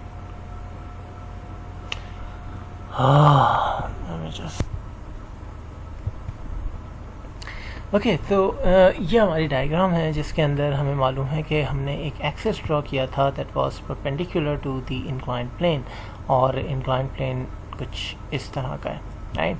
So the two are perpendicular. Now there was another vector that was a weight vector जो हमने कुछ यहाँ पे ड्रॉ किया था, well it was vertical, right. तो हमने कुछ यहाँ पे ड्रॉ किया था। सो ये वो ट्राइंगल है जिसको हम लोग सॉल्व करना चाह रहे हैं। तो यहाँ पे सॉल्व करने से बेहतर है मेरे ख्याल में हम इसे यहाँ ले आते हैं कोने पे, क्योंकि यहाँ पे सॉल्व करते हुए आपको नज़र आएगा कि ये ज़्यादा बेहतर तरीके से हम इसको सॉल्व कर पाएंगे। ओके तो वही एंगल यहाँ पे मैंने रख दिया है, वही ट्राइंगल यहाँ पे मैंने रख दिया है। नाउ इमेजिन कि हो क्या रहा है, इसकी वजह, सॉरी मुझे प्लस पेंसिल लेने दो। ओके तो this is 15 degrees and this is 90 and इसका मतलब ये हुआ कि ट्राइंगल के अंदर क्योंकि टोटल एंगल 180 होता है हमेशा यूक्लिडियन स्पेस में, दैट मीन्स कि this angle that is 15 plus this angle whatever this angle is, इन दोनों का सम जो है वो भी 90 है। तो अगर आप इस ट्राइंगल इस वर्टेक्स को देखें तो बेसिकली इस हॉरिजॉन्टल प्लेन और इस वर्टिकल प्लेन जो हमने ड्रॉ किया था इसके दरमियान 90 डिग्री है, राइट। और हमें पता है कि ये angle plus 15 degrees 90 angle construct करते हैं, राइट, फ्रॉम दिस ट्राइंगल, हमें ये मालूम है। तो वी कैन से कि जो बाकी एंगल बचा है ये 15 डिग्री होगा, ठीक है। और क्योंकि हमें मालूम है, हम इसे चेक कर सकते हैं कि ये 15 degrees plus this complementary angle makes 90 degree in total. तो this is a technique that we used commonly, और यही टेक्निक हमने यहाँ पे भी यूज़ की है, जिसकी वजह से वी आर श्योर कि जो वेट वेक्टर है और जो नॉर्मल वेक्टर हमने ड्रॉ किया था, सॉरी जो वाई एक्सिस हमने ड्रॉ किया था, इन दोनों के दरमियान जो एंगल है वो 15 डिग्रीज है। नोइंग दैट हम ये कह सकते हैं कि जो वेट वेक्टर है उसको उसके दो कंपोनेंट्स हैं, वन इज़ w sin 15 जो नेगेटिव x एक्सिस में होगा, और there is w1 cosine 15 degrees जो नेगेटिव y एक्सिस में होगा। एंड इट मेक्स सेंस कि ये इनके एक्सिस क्यों इस तरह से डिफाइंड है। हम जस्ट इमेजिन कि ये क्योंकि एंगल है, राइट, और ये 90 डिग्री एंगल है इस ट्राइंगल के अंदर, तो we can say let me just get rid of this red line. Now knowing this we can get back to our picture. Now अब देखो जो हमारे पास वेट फैक्टर था और जो वर्टिकल y एक्सिस है, इन दोनों के दरमियान 15 डिग्रीज का एंगल है। Now we know this. अब इसके अलावा क्या पता है हमें कि हम लोग इस वेक्टर को रिजॉल्व कर सकते हैं इनटू इट्स टू एक्सिस, क्योंकि this is base, this is perpendicular and this is hypotenuse. We can say that this base is equal to w1 cosine 15, और this perpendicular जो हमने यहाँ पे ड्रॉ किया है it is w1 sin 15. तो that's it, हमारे पास जो टोटल फोर्सेस हैं अब हम इनको सम अप कर सकते हैं और लिख सकते हैं एक जगह, that is the forces on x axis will be equal to tension plus t or minus the w1 sin 15. Similarly we can write all the forces on y-axis. This will be equal to normal, it is in positive y direction, and minus w cosine 15 degrees. So this is it. ये दो equations हैं हमारे पास, लेकिन ये दोनों equations किसके लिए हैं? कार्ट के लिए, बकेट के लिए नहीं है। बकेट के लिए दूसरी फोर्सेस हैं। नाउ इन बकेट के लिए और जो कार्ट के लिए इक्वेशंस हैं, इनमें कॉमन क्या चीज़ है? And that is the tension. Now उसके लिए बकेट के लिए हम लोग इक्वेशन लिखते हैं। बकेट के लिए इक्वेशन होगी total forces in total forces in y, क्योंकि बराबर है तो वी कैन से कि total force in y y for bucket is equal to tension minus the w2, that is the weight of the bucket. This is w1. Oh, this is also w1. yes, क्यों लिख दिया मैंने w1. So this is w1, this is w2. तो total system के अंदर हमारे पास ये दो इक्वेशंस मौजूद हैं। अब इन दोनों इक्वेशंस को आप किसी भी तरह मैनिपुलेट कर सकते हो। जो अननोन है उसको मालूम कर लो, जो नोन है उसको मालूम कर लो, और इन दो में जो रिलेशन है वो टेंशन है, राइट। तो टेंशन दोनों में कॉमन है, तो लिहाजा आप जो है इसको आसानी से डील कर सकते हैं, क्योंकि रोप सिंगल ही है तो इस वजह से टेंशन बराबर है। Let's just look an other example. This is similar example, लेकिन आप देख सकते हैं कि मैकेनिक्स के प्रॉब्लम्स बहुत कॉम्प्लिकेटेड हो सकते हैं। वेल हमारा काम ये होगा कि हम लोग force free body diagram draw करेंगे, सिंप्लीफाई करेंगे प्रॉब्लम को और इक्वेशंस लिखेंगे। जब इक्वेशंस आ जाएंगी then it is all easy to manipulate. Okay, so एक कार है जो रैंप पे है और इसको जो है ऊपर खींचा जा रहा है। Obviously there are three forces involved. One is tension, that is due to the chain. Second is normal force, that is against this floor जिसके ऊपर रखा हुआ है, और तीसरी इज़ दी वेट फोर्स। तो हम लोग इसको रिजॉल्व कर सकते हैं अगेन, क्योंकि ये इंक्लाइंड प्लेन पर है। The most convenient axis will be और इंक्लाइंड एक्सिस। ये एक्स एक्सिस हो जाएगा, ये वाई एक्सिस हो जाएगा, एंड सिमिलरली हम लोग कोई एंगल अल्फ़ा भी मालूम कर सकते हैं जो इसके दरमियान होना चाहिए। गिवन की कंडीशन क्या है, इस प्रॉब्लम को बुक में देखो, और आई एम श्योर कि जो है आप इस प्रॉब्लम को ढूंढ लोगे और इसको सॉल्व भी कर लोगे। नाउ टू मूव फॉरवर्ड, हमारे पास कुछ प्लान है। हमारे पास प्लान ये है कि हम कुछ डिस्कशन प्रॉब्लम्स को रिव्यू करेंगे और देखेंगे कि उनके रिजल्ट्स क्या हैं। डिस्कशन प्रॉब्लम इस सेक्शन के लिए बहुत ज़्यादा ज़रूरी हैं। उसकी मेन वजह यह है कि जितने भी क्वेश्चंस होते हैं वो अराइज होते हैं रियल वर्ल्ड में, और अक्सर सिचुएशंस काफ़ी कंफ्यूजिंग हो जाती हैं। तो मेरी कोशिश ये है कि इन कंफ्यूजिंग प्रॉब्लम्स को हम लोग यहाँ डील करेंगे इन डिस्कशन क्वेश्चंस के अंदर, और होपफुली आपको एक प्रैक्टिस मिल जाएगी इन प्रॉब्लम इस तरह के प्रॉब्लम्स को हैंडल करने के लिए। So let's start, these our discussion questions. So the question number 1 is, can a body be in equilibrium when only one force acts on it? Okay, तो पहली बात तो ये कि obviously it cannot be in equilibrium, since अगर एक force apply हो रही है तो that means it is being accelerated, that is according to Newton's second law। और जब तक किसी बॉडी के ऊपर फोर्स एक्ट कर रही है उसकी वेलोसिटी चेंज होती जाएगी, या तो कम होती जाएगी या फिर ज़्यादा होती रहेगी, but it will not be in equilibrium. Of course मैंने इक्विलिब्रियम की डेफिनेशन डील नहीं की है, क्योंकि इक्विलिब्रियम एक काफ़ी नॉन कॉन्सेप्ट है। इक्विलिब्रियम का मतलब सिंपली ये है कि जो तमाम फोर्सेस हैं they balance out and they cancel to zero, लेकिन यहाँ पे एक फोर्स मौजूद है। Okay, so the next problem is a ball is thrown straight up, has zero velocity at its highest point. Of course is the ball in equilibrium at that point? So just imagine कि हम लोग highest point की बात कर रहे हैं जहाँ पे object rest में। Is it in equilibrium? Well, पहली बात तो ये कि imagine करो कि उसका सफ़र कहाँ से शुरू हुआ था। उसका सफ़र शुरू हुआ था जहाँ से किसी ने उसको ऊपर फेंका था। So this is our ball, यहाँ से किसी ने इसे ऊपर फेंका, और जब इसको ऊपर फेंका गया था तब किसी किस्म की फोर्स अप्लाई की गई थी इसके ऊपर, राइट। एट दैट पॉइंट इसके ऊपर एक और फोर्स थी जो थी downward, that was the weight of the earth, weight due to earth, right. Okay, तो ये बॉल ऊपर जाती है और फिर कहीं पे जाके रुक जाती है। लेकिन ये रुक क्यों जाती है? दैट्स ओनली बिकॉज जब हमने इसको यहाँ से रिलीज़ किया था इस बॉल को, तब तो ये फोर्स एफ मौजूद थी, मगर जैसे ही रिलीज़ होने के बाद ये ऊपर मूव करना शुरू करती है, the force we applied is gone. तो इस पूरे रास्ते जो इसके पास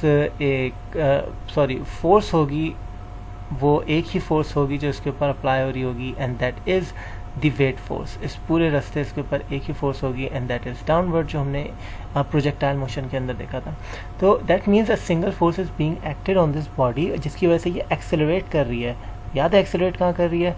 in the downward direction, right. Of course इसके हॉरिजॉन्टल कंपोनेंट से हमें कोई गर्ज नहीं है, हम लोग इसके वर्टिकल कंपोनेंट पर गौर कर रहे हैं। तो वर्टिकल कंपोनेंट में एक एक्सेलरेशन मौजूद है, एंड दैट इज़ वेट, जिसकी वजह से स्लो डाउन होती है। लेकिन जब ये अपनी हाईएस्ट पॉइंट पे आती है तब इसकी वेलोसिटी है zero, and the question is कि क्या ये इक्विलिब्रियम में है। वेल, सिंपल आइडिया ये है कि इस पोजीशन के ऊपर इसकी फ्री बॉडी डायग्राम बना ली जाए।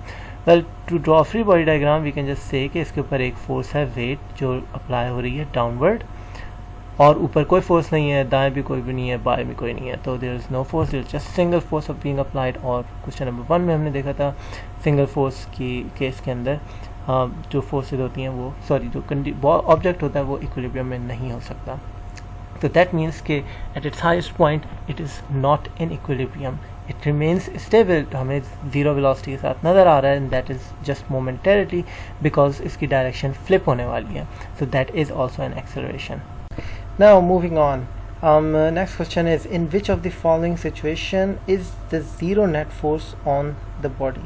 तो कौन सी सिचुएशन है? पहली सिचुएशन दी गई है, an airplane flying due north at a steady 120 meters per second and at a constant altitude।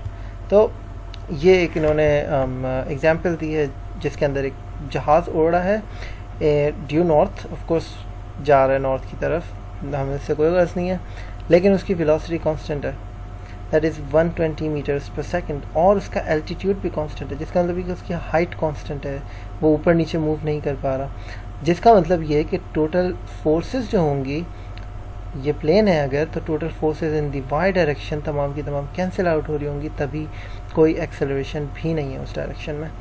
और airplane flying due north at a steady, of course इसकी जो हॉरिजॉन्टल डायरेक्शन और हॉरिजॉन्टल वेलोसिटी है वो भी कांस्टेंट है, so there is no net force on this airplane, so we can say कि इसके ऊपर कोई नेट फोर्स नहीं है. Second condition, a car driving straight up a hill with a 3 degree slope at a constant 90 kilometres per hour. Well, इसको draw करके देख लेते हैं, क्योंकि सबसे जो इम्पोर्टेंट बात होती है फिजिसिस्ट होने की वही है कि आपकी ड्राइंग अच्छी होनी चाहिए.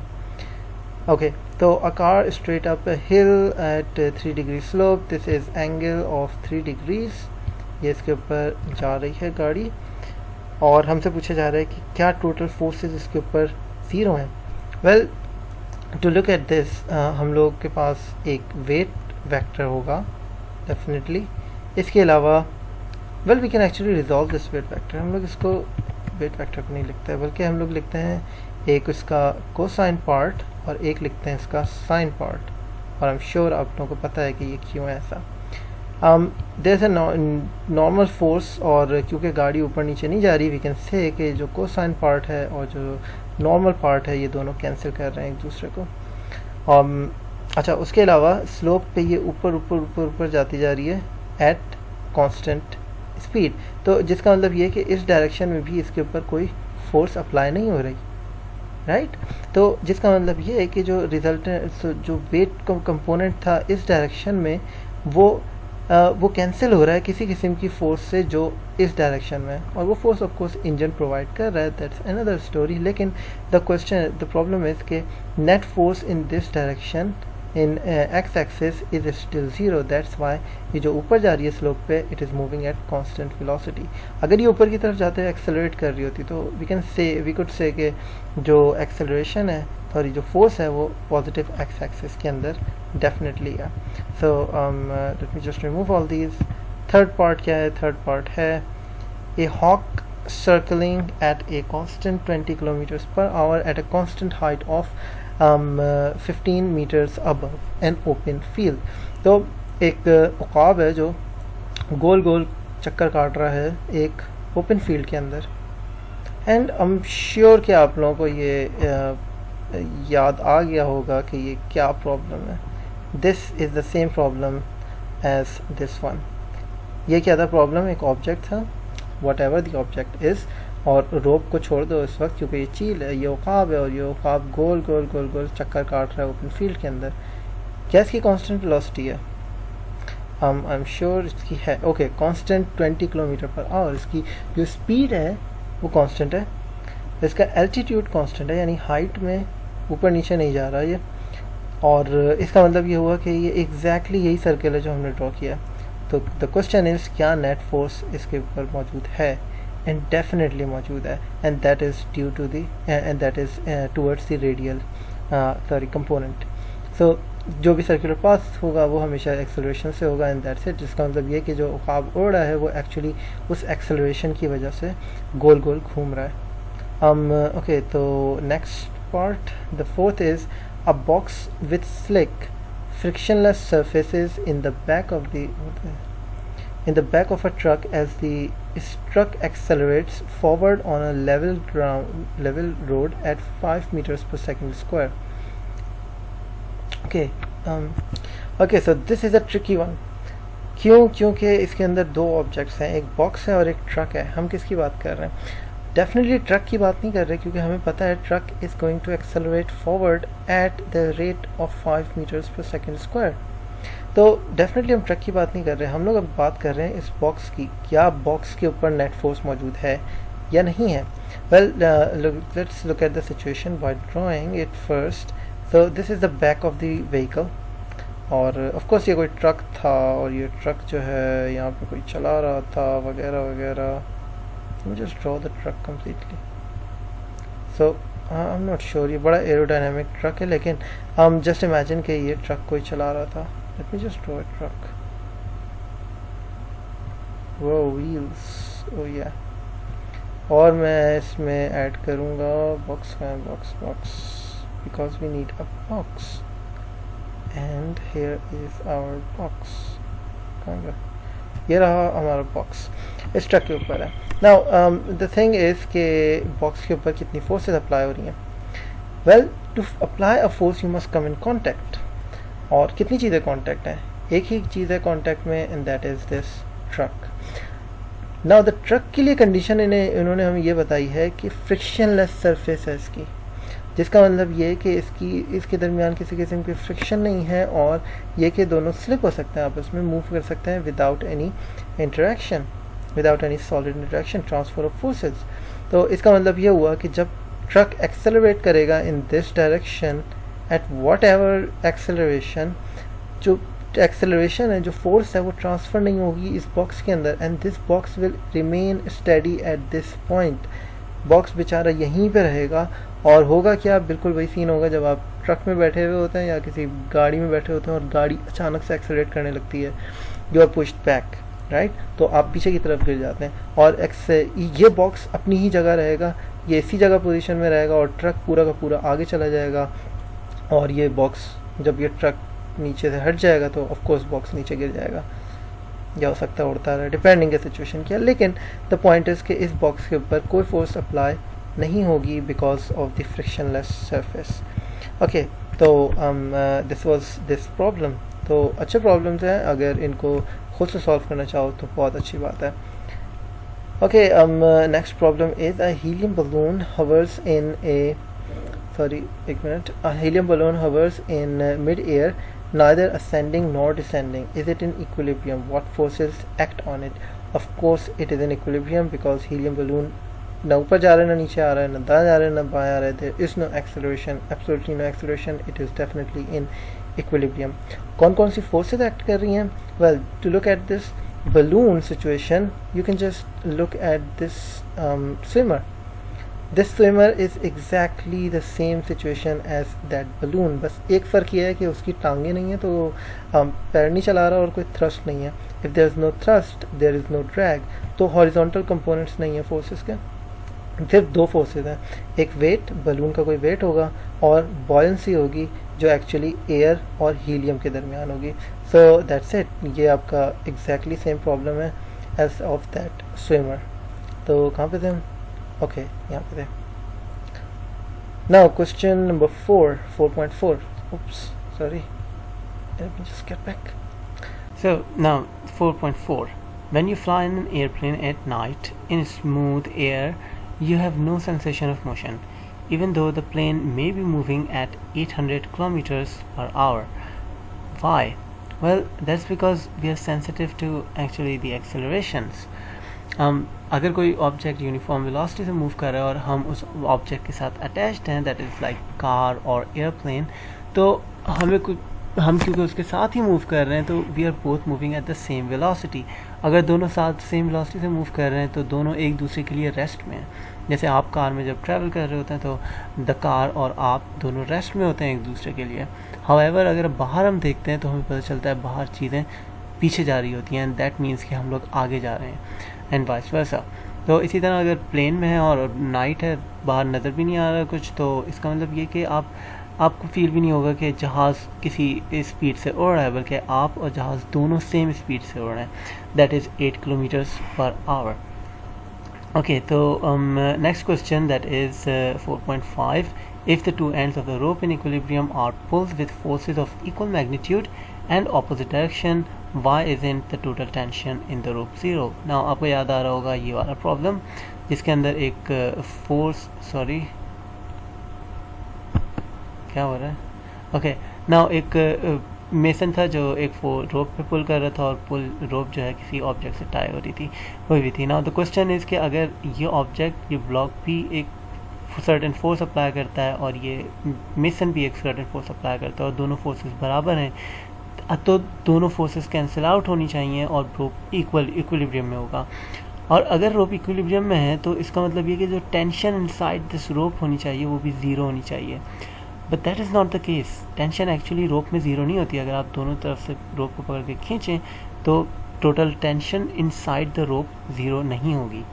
ना कुछ जो इम्पोर्टेंट पॉइंट्स हैं वो ये कि जो एक्शन रिएक्शन पेयर्स होते हैं, जैसे इन दो पॉइंट्स के ऊपर थे, एक तो मेसन और रोप और second is the rope and the object, तो इसके अंदर हमें नज़र आ रहा था कि जो टेंशन है actually that force is being applied, actually tension force नहीं लेकिन जो अपोजिट फोर्स है that was being applied on the mason. जो रोप के ऊपर फोर्स अप्लाई हो रही है it is actually this force. इसी तरह से जो रोप के ऊपर अप्लाई हो रही है इस कंडीशन में force that is F B on R, F R on B actually box के ऊपर या ब्लॉक के ऊपर फोर्स अप्लाई हो रही है जो रोप कर रही है। नाउ इमेजिन दिस के अगर मैं इस रोप को लेता हूँ और बीच में से इसको काटता हूँ और इसकी जगह स्प्रिंग लगा देता हूँ, तो क्या स्प्रिंग लूज़ रहेगा? नहीं, लूज़ नहीं रहेगा, बल्कि वो स्ट्रेच हो जाएगा ड्यू टू दैट फोर्स। तो टेंशन बेसिकली डिफरेंट है दैन दी वेक्टर फोर्स जो हम लोग नॉर्मली देखते हैं। तो टेंशन बेसिकली एक शेयर्ड मैग्नीट्यूड होता है, जिसका मतलब ये है कि ये बताता है आपको कि टोटल मैग्नीट्यूड ऑफ फोर्सेस क्या है जो इस ऑब्जेक्ट के ऊपर अप्लाई हो रहा है। जो अगर आप डायरेक्शन की बात करें तो यस लेट्स से कि डायरेक्शन क्या होगी। अगर आप बोलें कि टेंशन फोर्स इस डायरेक्शन में on the direction of R on M, तो इस डायरेक्शन में हो गई tension.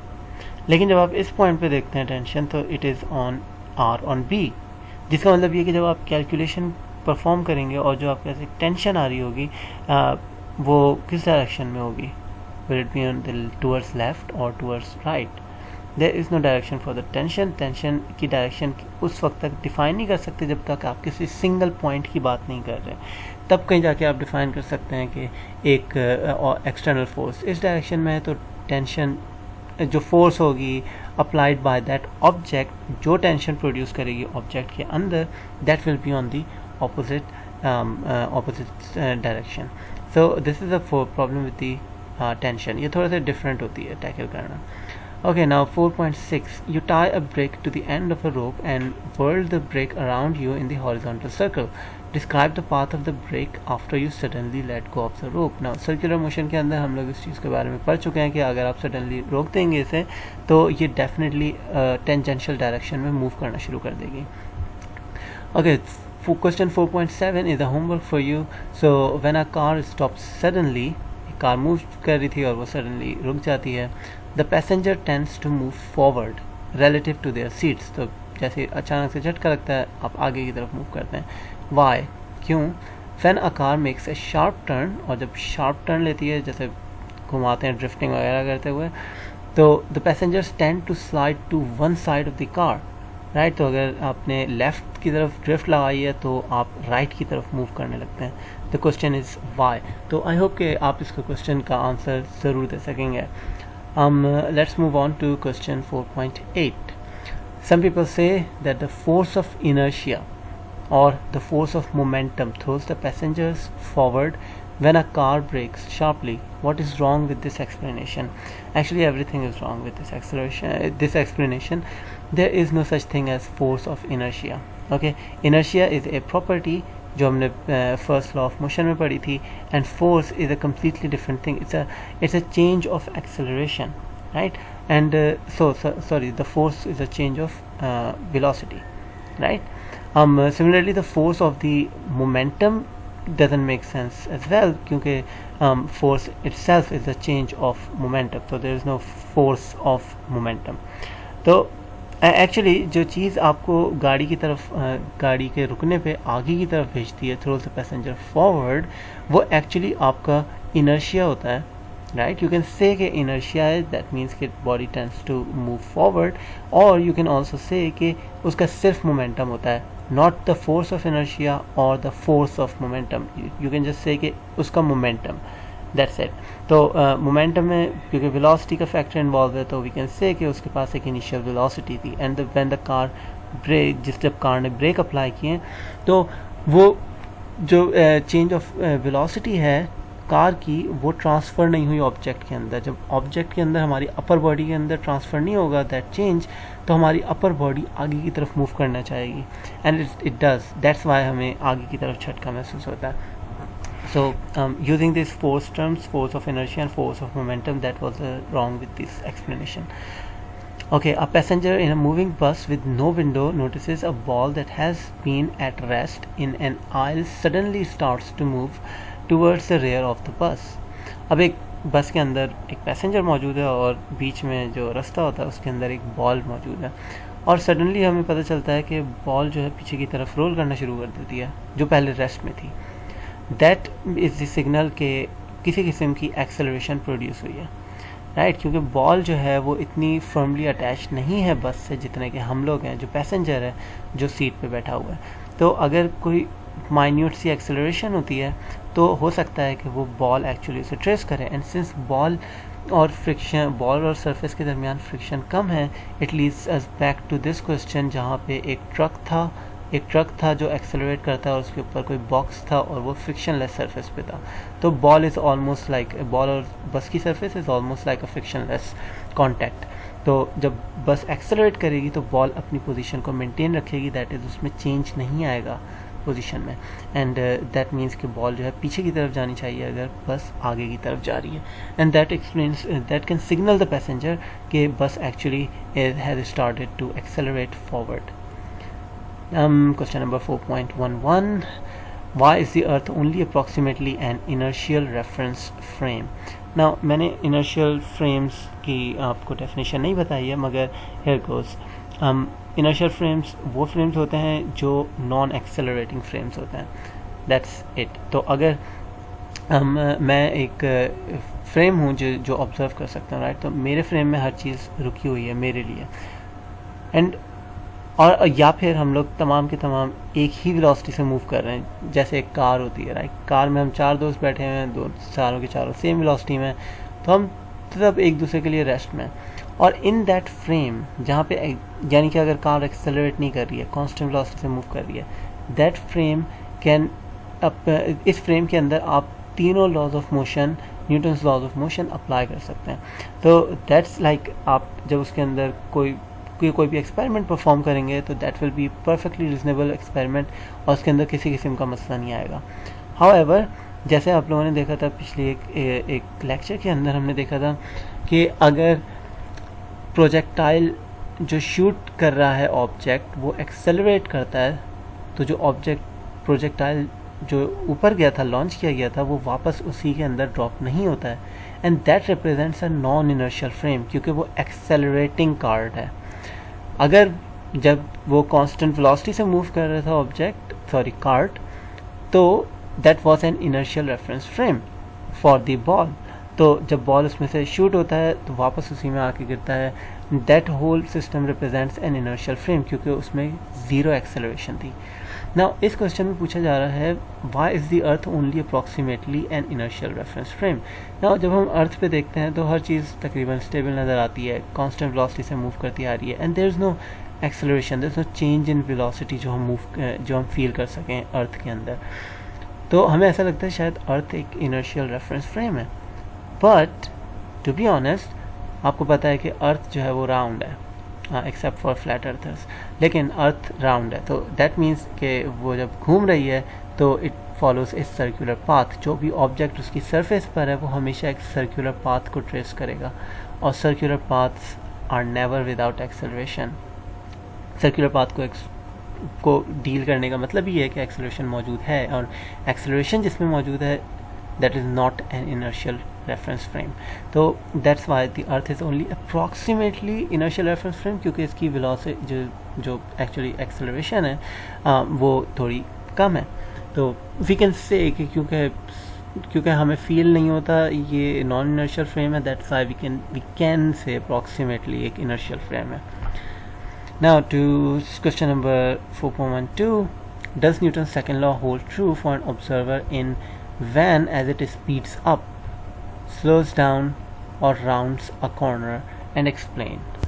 To answer this question आपको पता होना चाहिए कि आपका रेफरेंस फ्रेम एक्चुअली क्या है। क्या आप आउटसाइड द सिस्टम है, दैट इज़ कि आप ऑब्जर्व कर रहे हैं एक वैन को स्पीड अप होते हुए, आप दूर खड़े हुए हैं और आप देख रहे हैं कि वैन स्पीड अप होती जा रही है या स्लो डाउन होती जा रही है, या फिर आप दूर खड़े हुए हैं और देख रहे हैं कि एक गाड़ी है जो किसी कॉर्नर से घूम रही है। तो अगर आप तो बाहर हैं, यानी कि आपका इनर्शियल रेफरेंस फ्रेम है जहाँ से आप ऑब्जर्व कर रहे हैं ऑब्जेक्ट को, देन यू कैन से कि yes Newton second law can hold, और जितनी भी तमाम फोर्सेस होंगी ऑन ऑब्जेक्ट्स, और उस कार, उस वैन के अंदर भी, और उस वैन के लिए भी, और उस वैन के अंदर जो ऑब्जेक्ट्स हैं उन सब के लिए, जो हमें नज़र आ रही हैं उन तमाम के लिए न्यूटन सेकेंड लॉ होल्ड करेगा। मगर अगर आप वैन के अंदर मौजूद हैं तो आपका रेफरेंस फ्रेम डिफरेंट है। आप वैन के अंदर हैं, जिसका मतलब ये है कि आपका फ्रेम इनर्शियल रेफरेंस फ्रेम नहीं है, क्योंकि in first condition you are speeding up, जिसका मतलब ये है कि एक्सेलरेटिंग हो रही है, पॉजिटिव एक्सेलरेशन है। स्लोइंग डाउन, जिसका मतलब ये है कि आपके पास नेगेटिव एक्सेलरेशन है, मतलब ये कि अगेन आपके पास एक्सेलरेशन है, यानी कि you are not an inertial reference frame. और rounding a corner, round a corner, अगर आप किसी कॉर्नर से घूम रहे हैं तो again it's a circular path and that is not an inertial frame. होगा क्या कि जब आप अंदर बैठे हुए होंगे, लेट्स से कि जब आप कार में बैठे हुए हैं और वो स्पीड अप होती है, तो लेट्स इमेजिन कि आपने उसी वक्त एक अपने दोस्त को जो है बॉल फेंक के दिया। तो जब आप बॉल फेंक के देंगे तो देर आर एक्स्ट्रा फोर्सेस जो आपके ऊपर फोर्स अप्लाई कर रही हैं, लेकिन उस बॉल के ऊपर नहीं है, जिसका मतलब ये है कि आप तो एक्सेलरेट करेंगे लेकिन बॉल एक्सेलरेट नहीं करेगी। Just like that projectile example जो हमने पिछले लेक्चर में की थी। तो उसी की तरह बॉल पीछे रह जाएगी और आपको ऐसा लगेगा कि there was an extra force जिसने बॉल को पीछे भेज दिया। इनफैक्ट वहाँ पे कोई फोर्स नहीं थी। तो these forces are called fictitious forces, और इनकी वजह से जो है आप ये बेसिकली ये सिर्फ एग्जिस्ट करती हैं आपके रेफरेंस फ्रेम की वजह से, दे डोंट एक्चुअली एग्जिस्ट। तो उस फ्रेम के अंदर, नॉन इनर्शियल फ्रेम के अंदर, Newton second law does not exist. Now for the 13, some students refer to the quantity ma as the force of acceleration. Again, of course, there is no such thing as force of acceleration. There is acceleration due to force. Okay, the question is it correct to refer this quantity or as a force? No, it's not. If so, what exerts this force? क्योंकि यहाँ पे सवाल हो रहा है, is it correct to refer this quantity as a force? किस quantity को? ma को फोर्स कहा जा सकता है, but the force of acceleration is a wrong क्या होता है, ये लेबल, राइट। तो वी कैन से क्वेश्चन के आगे, if so what exerts this force, if not what is a better description of this quantity. Now हम रिमाइंड करते हैं हम लोग कि न्यूटन सेकंड लॉ क्या था। न्यूटन सेकंड लॉ के मुताबिक net force on applied on an object was equal to m times a। यही लिखा हुआ है यहाँ पे कि ma इज़ दैट क्वांटिटी। तो क्वेश्चन इज क्या इसको फोर्स कहना ज़रूरी है, फोर्स ऑफ एक्सेलरेशन नहीं, लेकिन लेट्स से कि क्या इसको, इस क्वांटिटी को फोर्स कहा जा सकता है। Well the answer is no, ma को फोर्स नहीं कहा जा सकता। वी कैन से कि फोर्स का जो मैग्नीट्यूड है that will be equal to the mass times acceleration produced in the body, मगर इसका मतलब ये नहीं कि हम ma को जो है फोर्स कहें। ma is not a force, और वैसे भी फोर्स जो होगी और एक्सेलरेशन जो होगी will be in same direction. तभी शायद लोग कुछ कंफ्यूज करते हैं, कुछ स्टूडेंट्स कंफ्यूज करते हैं फोर्स ऑफ एक्सेलरेशन कहने के लिए, but that is not the case. So ma itself is not a force, it's just a magnitude that is equal to the resultant external forces applied on the body. Now to the 4.14, the acceleration of falling body is measured in an elevator that is traveling upward at a constant speed of 9.8 meters per second. What value is obtained? Now क्योंकि हमने inertial reference frame की definition पढ़ ली है, तो हम इस problem को इसी से सॉल्व कर सकते हैं। हमें बताया जा रहा है कि जो एलिवेटर है that is travelling upward at a constant speed of 9.8 metres per second. Now constant speeds और रेस्ट ये दोनों इनर्शियल फ्रेम्स होते हैं, राइट। जिसका मतलब ये है कि ये जो एलिवेटर है it is an inertial frame, और इनर्शियल फ्रेम्स के अंदर तमाम लॉज ऑफ मोशन वैलिड होता है। तो जिसका मतलब ये कि तमाम एक्सपेरिमेंट्स जो हम करेंगे वो भी वैलिड होंगे। तो अगर हम चेक क्या कर रहे हैं, the acceleration of falling body is measured, तो एक्सेलरेशन जो होगी उसकी वो वही होगी फॉलिंग बॉडी की जो एक्चुअली हम लोग तमाम एक्सपेरिमेंट्स के अंदर मेजर करेंगे। And what is the value will be obtained, I think you can answer it by yourself कि क्या एक्सेलरेशन होनी चाहिए एक फॉलिंग बॉडी की in an inertial frame. Moving on, 4.15, we can play catch with a softball in a bus moving at a constant speed, again because it's an inertial frame, on a straight road, just as though the bus were at rest. Is this still possible when the bus is making a turn at constant speed on a level road? Of course not. Why or why not? Of course we know not, because when it's making a turn, turn हो सकता है constant speed से हो, it doesn't matter, because जब भी path curve होता है तो there is an net external force, और no you can not play ball normally in the bus that is rounding a corner. Okay, 4.16 says students sometimes say that the force of gravity on the object is 9.8 meters per second square, which is wrong with this. What is wrong with this view?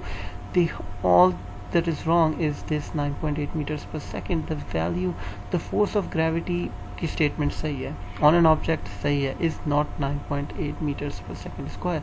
This is the acceleration that you have just mentioned and this is the force. अगर आपको force बतानी है तो that means the force of gravity जो अर्थ के ऊपर हम लोग नॉर्मली रिप्रेजेंट करते हैं, इट इज़ कॉल्ड वेट. तो आप बात करना चाह रहे हैं एक्चुअली वेट की, and wait of the body is not 9.8 meters per second. This is the gravitational acceleration. अगर आपको weight मालूम करना है, this should be multiplied by the mass of the object. Okay, so this was entirely wrong. Question 17. Why can it hurt your foot more to kick a big rock than a small pebble? Must the big rock hurt more? Explain. Now again, this हमने जो third law में example की थी, बिल्कुल उसी तरह का question है. अब मैं हर्ट के बारे में तो कुछ नहीं कह सकता क्योंकि हर एक की डिफरेंट स्ट्रेंथ होती है. हो सकता है अगर थॉर किसी रॉक को मारे तो मेरा नहीं ख्याल उसको कोई दर्द होगा, लेकिन अगर हम मारेंगे तो डेफिनेटली होगा. तो why does it hurt your foot more to kick on a big rock? जब आप किसी बड़ी पत्थर पे मारेंगे अपनी टांग तो आपको इतना दर्द नहीं होगा, लेकिन सॉरी आपको दर्द होगा, और अगर छोटे से पत्थर पे आप मारेंगे तो आपको दर्द नहीं होगा. Why is that so? Well you know कि जो आप फोर्स अप्लाई कर रहे हैं that will be the same on either body. जब आप बड़े पत्थर पे मारेंगे एक किक अपनी, ठीक है, तो जो आपने बेसिकली किक मारी है उससे जो फोर्स जनरेट होगी, फोर्स ऑन द रॉक और जो ऑन योर फुट है दोनों बराबर होंगे और ऑपोजिट होंगे. That's clear, right? अच्छा, तो आपके पैर पे दर्द क्यों हुआ? आपके पैर पे दर्द उस फोर्स की वजह से हुआ जो एक्चुअली आपके पैर पे उस पत्थर ने अप्लाई किया. नाउ अगर आप छोटा पेबल लें और उसके ऊपर पत्थर मारें, और सॉरी उसके ऊपर पैर टांग मारें, ओके, और अगर आप एक छोटा पेबल लें, स्मॉल पेबल लेते हैं और उसके ऊपर आप अप्लाई करते हैं फोर्स, सॉरी आप इसके ऊपर या फोर्स अप्लाई करते हैं, तो आपको पता चलता है कि उस पर इतनी एक्चुअली दर्द नहीं होता. वेल एक्चुअली दैट्स बिकॉज आपने उस पेबल पे इतनी फोर्स अप्लाई की नहीं होती. अगर आप सेम फोर्स अपने फुट पे अप्लाई करेंगे तो आपको उतना ही दर्द होगा. हम लोग यहाँ पे एरिया की बात नहीं कर रहे, so there is no pressure involved here, ठीक है. तो पेबल के ऊपर जब आप उतनी ही फोर्स मारेंगे तो पेबल एक्चुअली उतनी ही फोर्स आपके पैर पे भी मारेगा. सो दैट मीन्स कि अगर आपको उतनी ही फोर्स अप्लाई करनी है पेबल के ऊपर, सॉरी अपने फुट के ऊपर, तो आपको जो है नहीं, बस काट दो, हो गया जवाब इसका. और नो, बिग रॉक जो है हमेशा आपको ज़्यादा दर्द नहीं देगी. अगर आप उसको कम फोर्स से हिट करेंगे तो I am sure you won't get hurt. Question number 4.18, it is it's not the fall that hurts you, it's the sudden stop at the bottom. Translate this saying into the language of Newton's law of motion. Well, to translate this, I have this beautiful picture right here. This is the question that you are being asked. It's not the Vf equals to Vi plus At that kills you, it's the F equals m delta V delta T. I'm sure nobody gets hurt like this. अच्छा, okay, तो this picture actually sums it all up कि actually आपकी velocity आपको नहीं मारेगी अगर आप building से खुदकुशी करो. तो खुदकुशी करना नहीं, लेकिन अगर करो तो याद रखना कि जो वेलोसिटी है उसकी वजह से नहीं मरता बंदा, बल्कि जो सडन स्टॉप होगा that is the force, that is a change in the velocity जो आएगी, उसकी वजह से एक्चुअली तकलीफ़ होती है, उसकी वजह से बंदा मरता है, बंदे को डैमेज होता है, किसी किस्म का नुकसान होता है. तो दिस इज़ वेरी यूनिक क्योंकि हमें ऐसा लगता है जितनी ऊंची बिल्डिंग से गिरेंगे उतना एक्चुअली हमें दर्द होगा या फिर नुकसान होगा. Well it doesn't. आपकी फाइनल वेलोसिटी तो शायद ज़्यादा हो जाए. इट डिपेंड्स ऑल कि आप किस चीज़ पे गिर रहे हैं. अगर आप पानी में गिरेंगे उसी हाइट से तो शायद आपको इतना दर्द ना हो, because change in velocity will not be that much.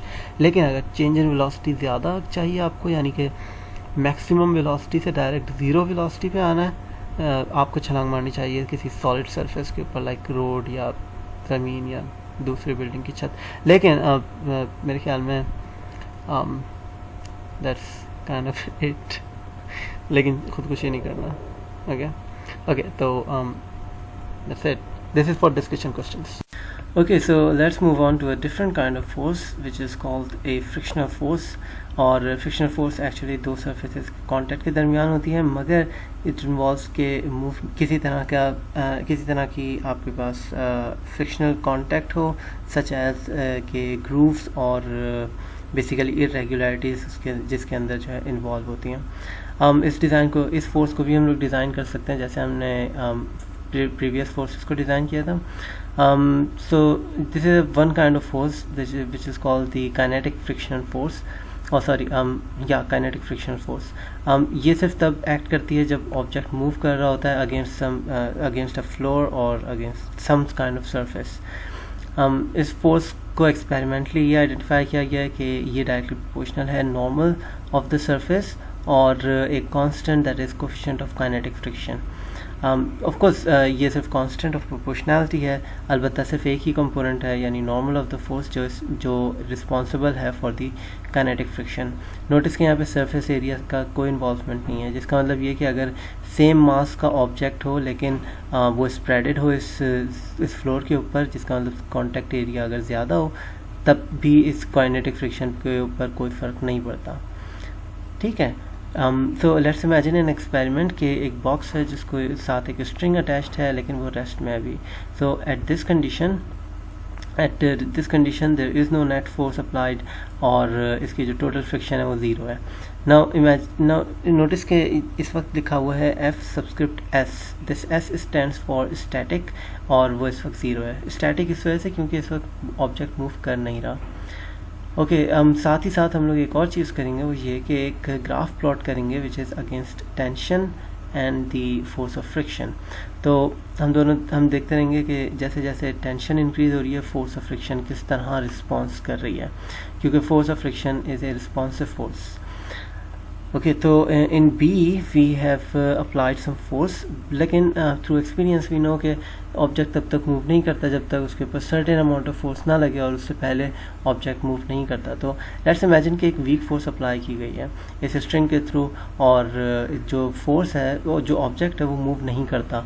That only means कि ये फोर्स जो हमने अप्लाई की है that is cancelled by some other force जो अपोजिट डायरेक्शन में हो, and that's the frictional force, right.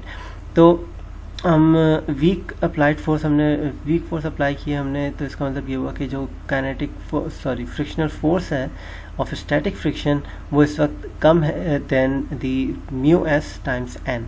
Now this is the same form, लेकिन ये इस वक्त म्यू एस यूज़ कर रहे हैं हम लोग। That means the coefficient of static friction, और coefficient of static friction different होता है कोफिशिएंट ऑफ काइनेटिक फ्रिक्शन से।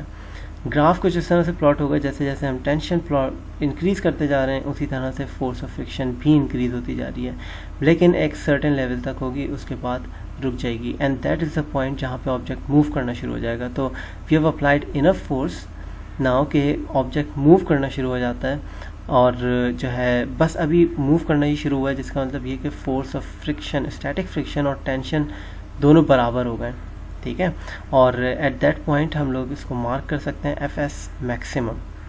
दैट इज़ द पॉइंट जहाँ पे object just starts to move. Okay, उसके बाद क्या होता है? थ्रू एक्सपीरियंस हमें मालूम है कि जब ऑब्जेक्ट मूव करना शुरू हो जाता है तब हमें जो फोर्स अप्लाई करनी होती है वो थोड़ी कम करनी होती है विद रिस्पेक्ट टू कि जब ऑब्जेक्ट मूव करना शुरू होता है। तो गिवन दैट हम लोग ये बोल सकते हैं कि जब ऑब्जेक्ट मूव कर रहा था तो टेंशन ज़्यादा थी, और जब मूव करना शुरू हो चुका है, ऐसा कांस्टेंट स्पीड से मूव कर रहा है, तो इसका मतलब ये है कि टेंशन जो है वो थोड़ी सी लेस होगी with respect to the previous tension. लेकिन अब की बार जो फोर्स ऑफ फ्रिक्शन है it will be called a kinetic force of friction, क्योंकि इस वक्त ऑब्जेक्ट मोशन में है और स्टिल कांटेक्ट में भी है सरफेस के साथ। तो अब जो एक्चुअल स्टेटमेंट है वो ये है कि काइनेटिक फोर्स काइनेटिक फ्रिक्शन जो है वो बराबर है म्यू के टाइम्स एन के, एन स्टैंड्स फॉर नॉर्मल। हम तो इसको ग्राफ पे कैसे प्लॉट करेंगे, ऑफ कोर्स इस पॉइंट पे जहाँ पे मैक्सिमम था उससे ये ड्रॉप हो जाएगा नीचे की तरफ। ऑफ कोर्स कितना ड्रॉप होगा it depends on the those coefficient of frictions, मगर ये ड्रॉप हो जाएगा और ड्रॉप होके कोई एक सर्टेन वैल्यू एफ के मौजूद होगी जहाँ पे ऑब्जेक्ट कांस्टेंट वेलोसिटी के साथ मूव कर रहा है, मगर यू स्टिल फाइंड के कुछ बम्प्स मौजूद हैं, यानी कि फ्रिक्शनल फोर्स जो है वेरी करती जा रही है through this all the system के, जब तक हम लोग टेंशन बढ़ाते जा रहे हैं, ठीक है। और जो फोर्स ऑफ फ्रिक्शन है वो कांस्टेंट लेवल पर है मगर थोड़ी सी वेरी करती जा रही है, एंड दैट इज़ बिकॉज के जो इंटरनल हम लोग स्ट्रक्चर अगर देखें यानी कि माइक्रो लेवल के ऊपर, तो that can also involve intermolecular bonds जो बन रहे हैं, टूट रहे हैं, और दूसरा ये कि जो सरफेस है उसकी इंटरेक्शंस जो माइक्रो लेवल पर हैं वो भी इसके अंदर इन्वॉल्व हो रही हैं, and that is the reason के जो काइनेटिक फ्रिक्शन है वो एग्जिस्ट करती है और हमें कंटिन्यूसली एक फोर्स अप्लाई करती रहनी पड़ती है रियल वर्ल्ड ऑब्जेक्ट्स को मूव करते रहने में। अगर फ्रिक्शन ना हो तो इस वक्त ये ऑब्जेक्ट बेसिकली एक्सेलरेट करेगा, कांस्टेंट स्पीड से मूव नहीं करेगा क्योंकि हम एक कंटिन्यूस फोर्स अप्लाई कर रहे हैं, मगर क्योंकि कांस्टेंट फोर्स है, force of friction, that means के ऑब्जेक्ट जो है इक्विलिब्रियम में हो सकता है वाइल मूविंग। ओके, तो this was kinetic friction. Of course इसकी माइक्रोस्कोपिक पिक्चर कुछ इस तरह की होगी कि ऑब्जेक्ट्स जो है इरेगुलर होते हैं and they can interact with each other and lock into places जहाँ पे फिर ऑब्जेक्ट मूव नहीं करता और फिर आपको ज़्यादा जान लगानी पड़ती है। So let's imagine A free body diagram for this condition जहाँ पे एक ऑब्जेक्ट को कोई बंदा पुल कर रहा है। It is similar to the mason वाला प्रॉब्लम, लेकिन अब की बात जो ये बंदा है ये थोड़ा होशियार है और उसने बेसिकली रोप को जो है वो किसी सर्टेन एंगल के ऊपर पुल करना शुरू किया है बजाय हॉरिजॉन्टल लेवल के, जिस तरह से पहले मेसन ने उस मार्बल ब्लॉक को मूव करना शुरू किया था।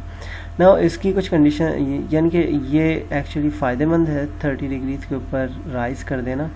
उसकी वजह जो है आपको तब पता चलेगी जब आप इस प्रॉब्लम को सॉल्व करेंगे, लेकिन इसेंशियली होना क्या है, इट ऑल डिपेंड्स कि फ्रिक्शन कितनी है। तो फ्री बॉडी डायग्राम अगर प्लॉट करें हम लोग इस पीस के लिए, क्या what is this, it's a crate, right. तो इस क्रेट के लिए हम लोग फ्री बॉडी डायग्राम प्लॉट करेंगे गिवन के एक्स एक्सिस और वाई एक्सिस पे कौन कौन सी फोर्सेस हैं। वी कैन से कि of course there is a weight force which is acting downward, there is a normal force which is acting upward, there is a tension at 30 degrees, मगर इसके दोनों components को break किया जा सकता है on in terms of T cosine theta and T sine theta. Now this is a new force which is called which is the kinetic friction. Now this is a new force, kinetic friction, and it is equal to 0.40 times n. This is not newtons, this is actually normal force. ये जो normal force है इसका magnitude यहाँ पे enter होगा और फिर उसके बाद ये मल्टीप्लाई होगा 0.40 से, जिसका मतलब है कि 0.40 is actually the coefficient of kinetic friction, यानी कि ये म्यू के है। तो गिवन दिस सिचुएशन जब फ्री बॉडी डायग्राम आ गई है तो आप इसके लिए इक्वेशन लिख सकते हैं, total forces in Y, total forces in X, और फिर किसी भी अननोन के लिए आप मालूम कर सकते हैं। सो आई होप के यू कैन डू दैट। और बुक में जब आप बुक में प्रॉब्लम ढूंढोगे तो आपको पता चलेगा कि स्पेसिफिकली क्या मालूम करना है, क्योंकि मुझे अभी याद नहीं है। So now let's move on to कि क्या सिचुएशन होगी, क्या फ्रिक्शन और फोर्स होगी जब हम लोग किसी फ्लूइड के अंदर ट्रैवल करेंगे। So these are the conditions कि हम लोग दोबारा फोर्स को डिज़ाइन करेंगे और this time it's gonna be F equals kV for low speeds and for high speed is gonna be equal to dv square. Now k और d यहाँ पे कॉन्स्टेंट्स हैं, मगर नोटिस कि जब लो स्पीड्स पे हम लोग ट्रैवल करेंगे तो फोर्स ऑफ फ्रिक्शन है वो प्रोपोर्शनल होगी v के, दैट इज़ द वेलोसिटी और स्पीड, और जो फोर्स ऑफ फ्रिक्शन है in this case in high speed case, now ये फ्रिक्शनल फोर्स प्रोपोर्शनल होगी v स्क्वायर के। How did we know that? We performed experiments, that's it. और ये coefficient of frictions क्या होने चाहिए, k एंड d, ये डिपेंड्स कि कौन सा ऑब्जेक्ट मूव कर रहा है और इसके और किस मीडियम के अंदर मूव कर रहा है। तो इट ऑल डिपेंड्स, ये तमाम चीज़ें वेरिएबल बहुत होती हैं, तो frictional force is very complicated in that sense. हम इमेजिन जस्ट के एक ऑब्जेक्ट है जो किसी फ्लूइड के अंदर मूव कर रहा है। So there is a fluid और इसके अंदर ये ट्रैवल करना चाह रहा है। सो जब फर्स्ट इमेजिन दिस पिक्चर, जब ये फ्रीली मूव करना चाहेगा तो ये अपनी वेट फोर्स की वजह से मूव करेगा और इसकी एक्सेलरेशन होगी g, right, the force of the acceleration, gravitational acceleration, that is 9.8 metres per second square. Now जैसे जैसे ये ऑब्जेक्ट के साथ इंटरेक्ट करेगा, जो भी जिस भी ऑब्जेक्ट के अंदर ये मूव कर रहा है, you'll नोटिस कि ये ऑब्जेक्ट इसके ऊपर कोई फोर्स अप्लाई करेगा और it depends on the velocity. तो इस वक्त जो इमेज है हमारे पास ये ड्रैग की है, यानी कि हाई स्पीड ऑब्जेक्ट्स के लिए, जिसका मतलब ये कि जैसे जैसे ये नीचे एक्सेलरेट कर रहा है वैसे वैसे इसकी वेलोसिटी नीचे बढ़ती जा रही है, लेकिन जैसे जैसे वेलोसिटी बढ़ रही है उसी तरह से फोर्स ऑफ फ्रिक्शन भी बढ़ती जा रही है। तो एज अ रिजल्ट जैसे वेलोसिटी बढ़ेगी वैसे फ्रिक्शन बढ़ेगी, और जब फ्रिक्शन और वेट फोर्स दोनों बराबर हो जाएंगी, then the net force will become equal और ज़ीरो। और इसका मतलब ये हुआ कि आपको ऑब्जेक्ट जो है एक्सेलरेट नहीं करेगा, तो in this condition the acceleration will be zero. तो जिसका मतलब कि ऑब्जेक्ट एक जगह पे रुका हुआ होगा, नहीं ऐसा नहीं है, बल्कि इसकी जो वेलोसिटी है it's still not equal to zero, और ये किसी ना किसी वेलोसिटी से नीचे जाता रहेगा। और ये भी तो सोचो कि अगर वेलोसिटी होगी तभी तो फोर्स ऑफ फ्रिक्शन होगी, अगर वेलोसिटी नहीं होगी तो ये ड्रैग फोर्स भी एग्जिस्ट नहीं करेगी, ये पूरी चीज़ ज़ीरो हो जाएगी, एंड दैट मीन्स कोई चीज़ इसको रेजिस्ट नहीं कर रही और वो फिर से एक्सेलरेट करना शुरू हो जाएगी।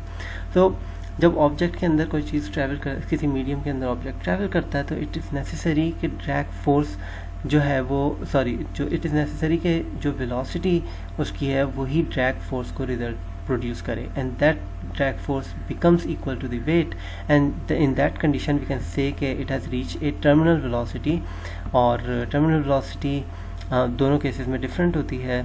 इन केस ऑफ लो रेजिस्टेंस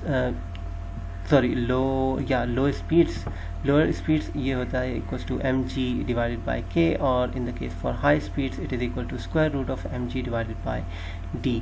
तो डिपेंड करता है कि आप किस तरह के फ्लूइड के अंदर ऑब्जेक्ट को ट्रैवल करवाना चाह रहे हैं। तो this was it for this is called the terminal velocity, जिसको हम vt से ज़ाहिर कर सकते हैं। ओके, नाउ लेट्स इमेजिन कि एक ऑब्जेक्ट जिसको हमने फ्रीली मूव किया था पिछले लेक्चर्स के अंदर, उसके साथ क्या होना चाहिए।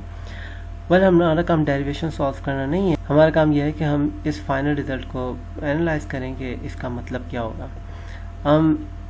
Just to remind the fact कि ये हमारे पास है एक्सेलरेशन इन द फॉर्म जो हमने अटेन की है बाद में, मगर उससे पहले क्या थी situation. In the condition of no fluid resistance, acceleration, gravitational acceleration हमेशा कांस्टेंट रहती थी, and that was the value of g, that is 9.8 metre per second. तो ये वो कंडीशन है जहाँ पे एक्सेलरेशन कांस्टेंट है। जब एक्सेलरेशन कांस्टेंट होती है तो velocity will change with a constant positive slope, right. अगर एक्सेलरेशन पॉजिटिव है then it will also have a positive slope. और अगर वेलोसिटी चेंज होती जा रही है तो इसका मतलब ये कि पोजीशन जो है वो एक पैराबोलिक पाथ ट्रेस करेगी, and that is also in the case for no fluid resistance. ये तब होता था जब हम लोग प्रोजेक्टाइल मोशन को इमेजिन करते थे वे सेइंग कि कोई एयर रेजिस्टेंस मौजूद नहीं है, मगर अब जब रेजिस्टेंस की हम बात कर रहे हैं तो क्या होगी सिचुएशन। वेल, इस इक्वेशन के अंदर एक नई टर्म आपको नज़र आ रही होगी, which is this exponential minus the ratio of k upon m times t। Now अगर ये पार्ट 1 हो जाए, अगर ये पार्ट 1 हो तो इसका मतलब ये है कि acceleration is just g, right. ये 1 कब होगा, जब इसकी पावर 0 होगी, एंड क्योंकि k कांस्टेंट है, m कांस्टेंट है, there is only this time factor t। जब t 0 होगा तब एक्सेलरेशन ऑफ एक्सेलरेशन जो होगी ऑब्जेक्ट की वो ग्रेविटेशनल एक्सेलरेशन ही होगी। सो एट टाइम t इक्वल्स 0 हम लोग प्लॉट कर सकते हैं इसको एट g। लेकिन जैसे जैसे टाइम बढ़ता जाएगा, नोटिस कि ये जो फैक्टर है this is a decay factor, जिसका मतलब ये है कि इसको हम लोग लिखेंगे बेसिकली ऐसे कि g divided by exponential k over m times t।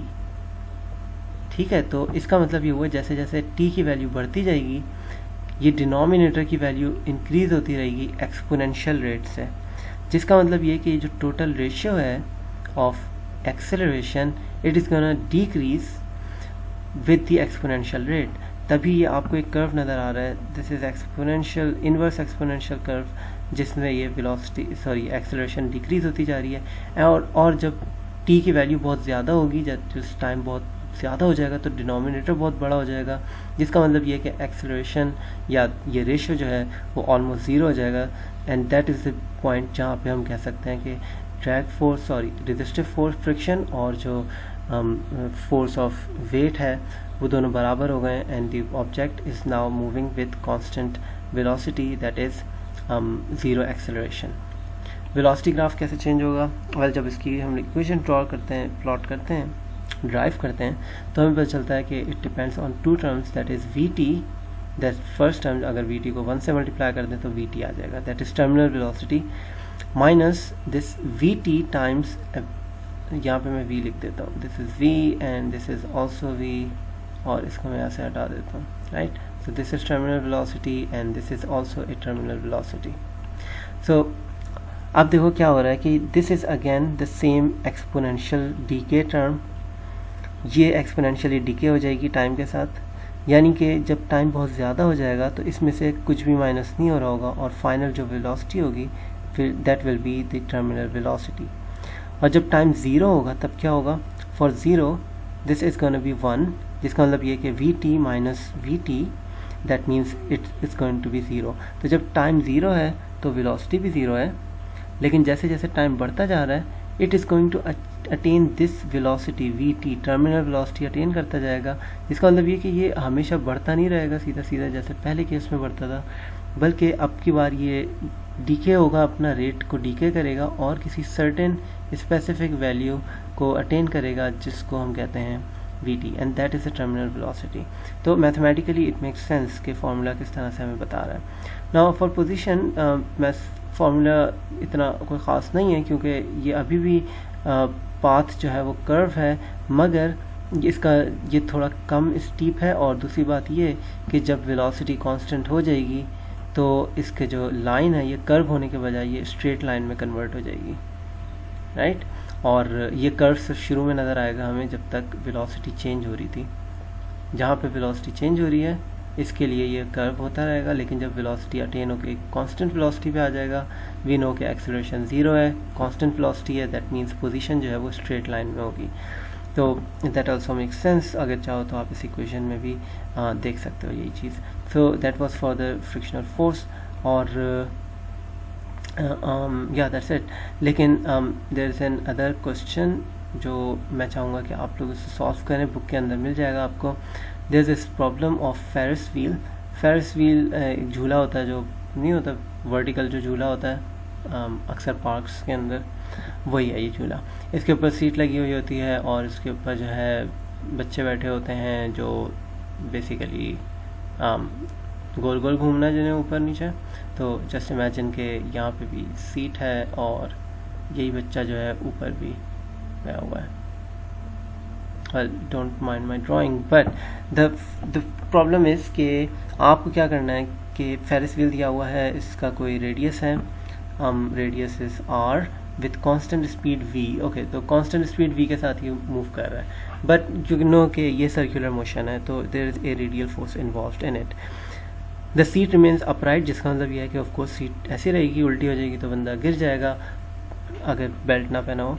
तो आपका काम ये है find the expression for the force the seat exerts, क्योंकि इस बॉडी का वेट है दैट इज एक्टिंग डाउनवर्ड, तो सीट जो है वो भी कोई फोर्स अपवर्ड एक्ट करेगी, राइट, एज अ रिएक्शन। तो आपको मालूम करनी है दिस फोर्स कि सीट कितनी फोर्स एक्चुअली एक्सर्ट कर रहा है on the passenger when eight top of the circle, यानी कि इस पोजीशन पे जब है, और व्हेन एट द बॉटम जब वो इधर है। नाउ कीप इन माइंड कि ये कांस्टेंट वेलोसिटी से मूव कर रहा है, और हम इस तरह की प्रॉब्लम पिछले लेक्चर्स में देख चुके हैं कि किस तरह से ऑब्जेक्ट्स जब मूव कर रहे होते हैं सर्कुलर डायरेक्शन के अंदर, उनकी एक्सेलरेशन कब ज़्यादा होती है, कब कम होती है, और कब बिल्कुल कांस्टेंट होती है। तो try to solve this problem, और आई होप कि आप लोग सॉल्व कर पाएंगे, और अगर कोई प्रॉब्लम हो तो please do share it on the WhatsApp group ताकि मैं थोड़ी सी हिंट दे सकूँ। Okay, let's move on to another force, that is gravitational force. Now, क्योंकि आइजैक न्यूटन ने पहले से लॉज ऑफ मोशन डिफाइन कर दिए हैं, अब ये यूज़ कर सकते हैं इस लॉज ऑफ मोशन को for solving different kind of problems. एक जो प्रॉब्लम उस वक्त थी वो ये थी कि सेलेस्टियल बॉडीज़ कैसे घूमती हैं, जो स्टार्स और प्लैनेट्स हैं और जो मून है, ये किस तरह से ऑब्जेक्ट रोटेट कर रहे हैं और ये ऑब्जेक्ट रोटेट कर ही क्यों रहे हैं, मतलब हमारे गिर्द क्यों घूम रहे हैं दुनिया के गिर्द। ना उस वक्त एक थोड़ी सी बहस चल रही थी कि सेंटर पे क्या होना चाहिए, अर्थ होना चाहिए या सन होना चाहिए। इट वॉजेंट स्पेसिफिकली डिसाइडेड, मगर किसी हद तक इसी बात पे वोट था कि अर्थ के गिर्द बाकी प्लैनेट्स घूम रहे हैं। That's because the motion is very neat, और केपलर्स लॉ जो है वो भी इस पे सर्कुलर मोशन, यानी कि इस पिक्चर में कि अर्थ सेंटर में ना हो बल्कि सन सेंटर में हो, तो उस पिक्चर में केपलर्स लॉ जो है वो भी वैलिड होते हैं। सो जस्ट इमेजिन दिस कि जो फोर्स ऑफ फ्रिक्शन जो फोर्स ऑफ ग्रेविटी है वो बिटवीन टू मासेज है ऑफ एनी साइज, किसी भी साइज़ के हों या किसी भी तरह के हों। वी कैन जस्ट से कि अगर दो मासेज हैं आपके पास, वो दोनों किसी डिस्टेंस पे मौजूद हैं, तो there is gonna be a force between them, and this is just due to observation. हम ऑब्जर्व कर रहे हैं ऑब्जेक्ट्स को, सेलेस्टियल ऑब्जेक्ट्स को, कि वो एक दूसरे के गिर्द घूम रहे हैं, and all this curved path indicate कि किसी ना किसी किस्म की फोर्स अप्लाई हो रही है, यानी कि एक्सेलरेशन है टूवर्ड्स दोज सेंट्रल ऑब्जेक्ट्स। तो अगर ये कोई मून है लेट से जो किसी प्लैनेट के गिर्द घूम रहा है, तो दैट मीन्स कि वो प्लैनेट की तरफ से किसी ना किसी किस्म की फोर्स प्रोड्यूस हो रही है, and that is the only reason कि पाथ कर्व हो रहा होगा, राइट। तो इसका मतलब ये कि हम एक डिवाइस कर सकते हैं किसी किस्म की फोर्स जो इसके ऊपर एक्ट कर रही है।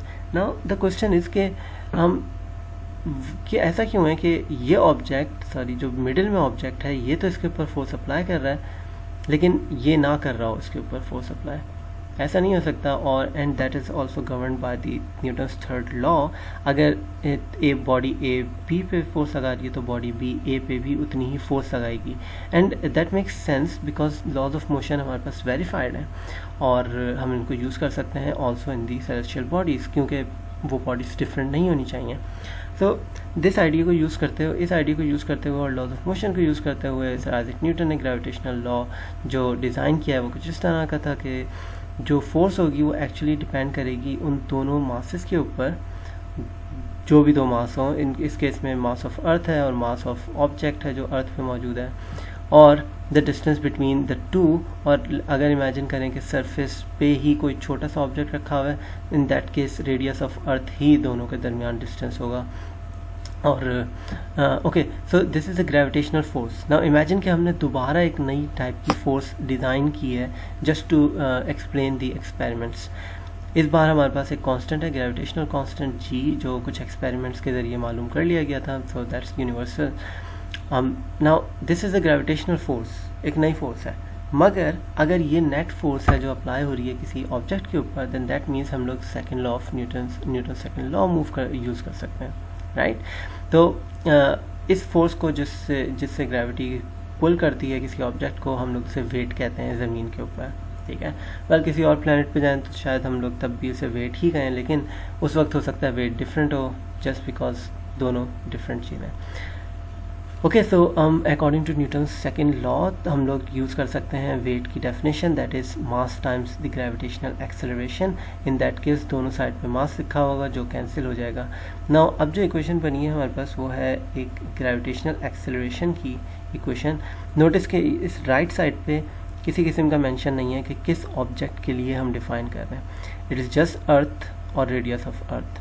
तो यानी कि सरफेस ऑफ द अर्थ के ऊपर क्या ग्रेविटेशनल एक्सेलरेशन होनी चाहिए, इट डजंट डिपेंड कि आपने क्या चीज़ ड्रॉप की है सरफेस ऑफ द अर्थ पे।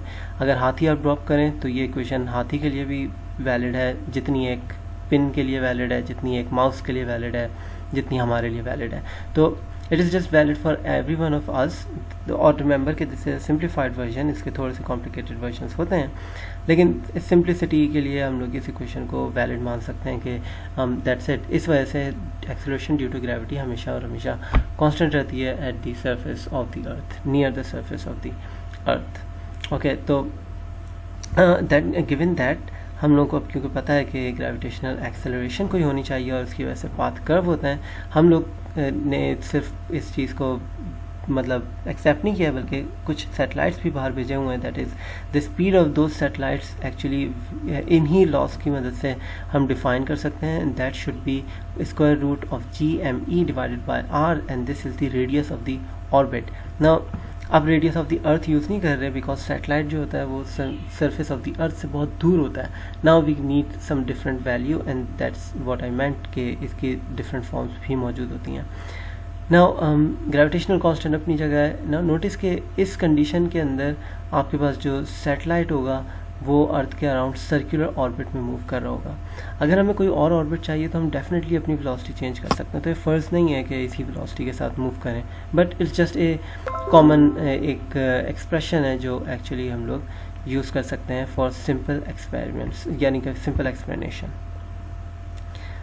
Okay, this is the page for Principia Mathematica, just for interest. Okay, so imagine करो अब एक एग्जाम्पल जो एक्चुअली न्यूटन ने अपनी बुक के अंदर भी एक्सप्लेन की थी, और दिस वॉज द आइडिया कि किस तरह से हम लोग बेसिकली ऑब्जेक्ट्स की मोशन को अर्थ के ऊपर एक्सप्लेन कर सकते हैं. तो ही इमेजिन कि हमारे पास एक टावर है जहाँ पे वो ऑब्जेक्ट कोई मौजूद है टॉप, ठीक है, और इसको किसी हॉरिजॉन्टल वेलोसिटी v के साथ थ्रो किया जाए.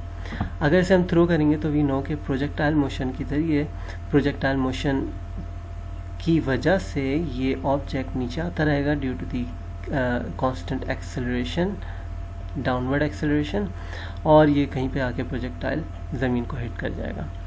नाउ अगर इसकी वेलोसिटी थोड़ी ज़्यादा होती तो थोड़ा दूर जाके गिरता एट दिस लोकेशन, राइट, और ये पाथ 2 को फॉलो करता. लेकिन अगर मैं इसकी वेलोसिटी बहुत ज़्यादा कर दूं तो ये थर्ड पाथ को फॉलो करेगा जिसमें इसके ऊपर एक्सेलरेशन तो मौजूद है, यानी कि ग्रेविटेशनल एक्सेलरेशन अभी भी इसके ऊपर उतनी ही है, मगर क्योंकि इसके पास हॉरिजॉन्टल वेलोसिटी ज़्यादा है इसकी वजह से ये आगे की तरफ मूव करता जा रहा है. और द सेकंड फैक्ट जो एक्चुअली यहाँ पे यूज़ हो रहा है, नाउ इमेजिन कि मैं एक ऑब्जेक्ट को थ्रो करता हूँ विद इनफ हॉरिजॉन्टल वेलोसिटी कि ये आगे की तरफ मूव करता है under the force of gravitational acceleration. इसका पाथ कर्व होता है और ये नीचे गिरने की कोशिश कर रहा है, मगर द फैक्ट कि अर्थ राउंड है हम इसका फ़ायदा उठा सकते हैं और हम बोलेंगे कि इतनी इसकी हॉरिजॉन्टल वेलोसिटी है कि ये पाथ को फॉलो करता जाएगा और ये अभी भी गिरने की कोशिश कर रहा है क्योंकि इसकी acceleration towards the centre of the अर्थ है और इसकी वैल्यू अभी भी लेट्स से g है और ये गिरने की कोशिश करता रहेगा, but it just keeps missing the earth क्योंकि अर्थ की सरफेस को मिस करता जाएगा क्योंकि इसकी हॉरिजॉन्टल वेलोसिटी इतनी ज़्यादा है. तो इट जस्ट कीप्स गोइंग और हत्ता कि ये वापस हो सकता है उसी पॉइंट पे आ जाए जहाँ से हमने लॉन्च किया था. And that's the whole idea कि सैटेलाइट किस तरह से अर्थ के गिर्द मूव कर सकते हैं. उनके पास इनफ हॉरिजॉन्टल वेलोसिटी होती है कि उनका पाथ कर्व तो होता है लेकिन वो उतना ही कर्व होता है जितना अर्थ कर्व्ड है. तो इन दैट सेंस हम ये बोल सकते हैं कि ऑब्जेक्ट जो है वो अर्थ के अराउंड रिवॉल्व करेगा और that is the same motion जो मून परफॉर्म करता है अर्थ के अराउंड, राइट. तो हम लोग और ज़्यादा वेलोसिटी दे सकते हैं. इन दैट केस ये पाथ नंबर 4 को फॉलो करेगा. उससे ज़्यादा वेलोसिटी बढ़ा दूँ तो पाथ नंबर 5 को ये फॉलो करेगा और अगर उससे ज़्यादा वेलोसिटी बढ़ा दूँ तो हो सकता है पाथ नंबर 6 पे चले जाए. इन दैट केस ये अर्थ के अराउंड आ नहीं पाएगा क्योंकि इसकी हॉरिजॉन्टल वेलोसिटी इतनी ज़्यादा है. ओके, 7th पाथ भी हो सकता है एंड बी पार्ट भी हो सकता है. इन दैट केस वो हॉरिजॉन्टली ही मूव करेगा. उसकी वेलोसिटी इतनी ज़्यादा होगी कि जो डाउनवर्ड एक्सेलरेशन है वो उसके ऊपर एक्ट तो करेगी लेकिन उसका जो वैल्यू होगी, जो कंपोनेंट होंगे वो इतने छोटे होंगे कि उससे उसकी वेलोसिटी पे कोई फ़र्क नहीं पड़ेगा. And that's the whole idea कि मून किस तरह से हमारी अर्थ के अराउंड रिवॉल्व करता है. तो technically moon is trying to fall on the surface of the earth की तरफ वो गिरना चाह रहा है, मगर द फैक्ट कि उसके पास हॉरिजॉन्टल वेलोसिटी इतनी है वो नहीं गिर पाता. और the same reason goes for earth कि अर्थ सन के गिर्द क्यों घूम रही है, क्योंकि it has enough horizontal component कि वो गिर नहीं पा रही अर्थ के ऊपर. अगर उसकी हॉरिजॉन्टल कंपोनेंट हम लोग वेलोसिटी कंपोनेंट अगर हम रिड्यूस कर दें, टेंजेंशियल वेलोसिटी कंपोनेंट, तो it will eventually fall on the sun. और the same goes for every celestial body. तो न्यूटन के 3 लॉज को और ग्रेविटेशनल एक्सेलरेशन को मिला के हम एक्चुअली सेलेस्टियल बॉडीज़ की तमाम मूवमेंट को एक्सप्लेन कर सकते हैं, and that's a good thing, right. So now let's move to the last example, and that is जब अर्थ की बात कर रहे हैं हम लोग तो अर्थ की रोटेशन को नहीं भूल सकते, and this is a fact कि जो अर्थ है वो घूम रही है, राइट। नाउ हम लोग इस बात को नहीं खातिर में ला रहे कि किस एंगल पे मूव कर रही है और वगैरह वगैरह। हम बस ये बोलना चाह रहे हैं कि अर्थ है जो साउथ पोल जिसका यहाँ पर है और नॉर्थ पोल यहाँ पर है, और ये इसी डायरेक्शन के अंदर घूम रही है, ठीक है। अब प्रॉब्लम ये होगा कि हमारा फ्रेम ऑफ रेफरेंस क्या है इस मेजरमेंट के अंदर जो हम लोग अब करने वाले हैं। अगर हम अर्थ पे खड़े होंगे तो हमारा जो हमारा फ्रेम ऑफ रेफरेंस होगा वो नॉन इनर्शियल होगा, बिकॉज हम लोग अर्थ के साथ साथ गोल गोल घूम रहे होंगे, और गोल घूमने वाले कोई भी पाथ बगैर एक्सेलरेशन के नहीं होता, और एक्सेलरेशन के साथ इनर्शियल फ्रेम ऑफ रेफरेंसेस नहीं होते। ओके, तो जिसका मतलब ये कि हमें अर्थ से थोड़ा सा दूर खड़े होना चाहिए। तो जस्ट इमेजिन कि हम लोग अर्थ से दूर हैं और हम अर्थ को ऑब्जर्व कर रहे हैं। तो तमाम चीज़ें हम लोग ने सिंप्लीफाई कर दी हैं। अब हम लोग क्या करते हैं कि 3 लोगों को खड़ा करते हैं, एक को नॉर्थ पोल पे खड़ा करते हैं, एक को किसी एंगल पे खड़ा करते हैं, और एक को इक्वेटर पे खड़ा कर देते हैं। नाउ हम इन तीनों के आउटफिट्स इसलिए डिफरेंट हैं क्योंकि इक्वेटर पे गर्मी ज़्यादा होती है और यहाँ पे गर्मी कम होती है, और नॉर्थ पोल पे सर्दी ज़्यादा होती है। तो that's why he is wearing all the jacket and gloves and boots and stuff. Okay, तो नाउ हम लोग लेट्स से पहले नॉर्थ पोल को सॉल्व करते हैं। जब यहाँ पे एक ऑब्जेक्ट को तो इस बंदे को एक्चुअली हमने एक मीटर दिया है, वेट मीटर, और इसके ऊपर एक मास जो है वो हैंग हुआ है। Now according to the law हम लोग ये कह सकते हैं कि इसको ग्रेविटेशनल फोर्स की वजह से एक वेट अप्लाई हो रहा है, राइट। और एज अ रिजल्ट जो स्प्रिंग है इस मीटर के अंदर लगा हुआ वो एक नई फोर्स अप्लाई कर रहा है, and that is the force F. और क्योंकि जब इस बंदे ने इस मीटर को अपने हाथ में रखा हुआ है तो ऑब्जेक्ट जो इस पर हैंग करा हुआ है वो स्टेबल है, राइट, वो स्टैटिक है, वो मूव नहीं कर रहा। That means it is at equilibrium.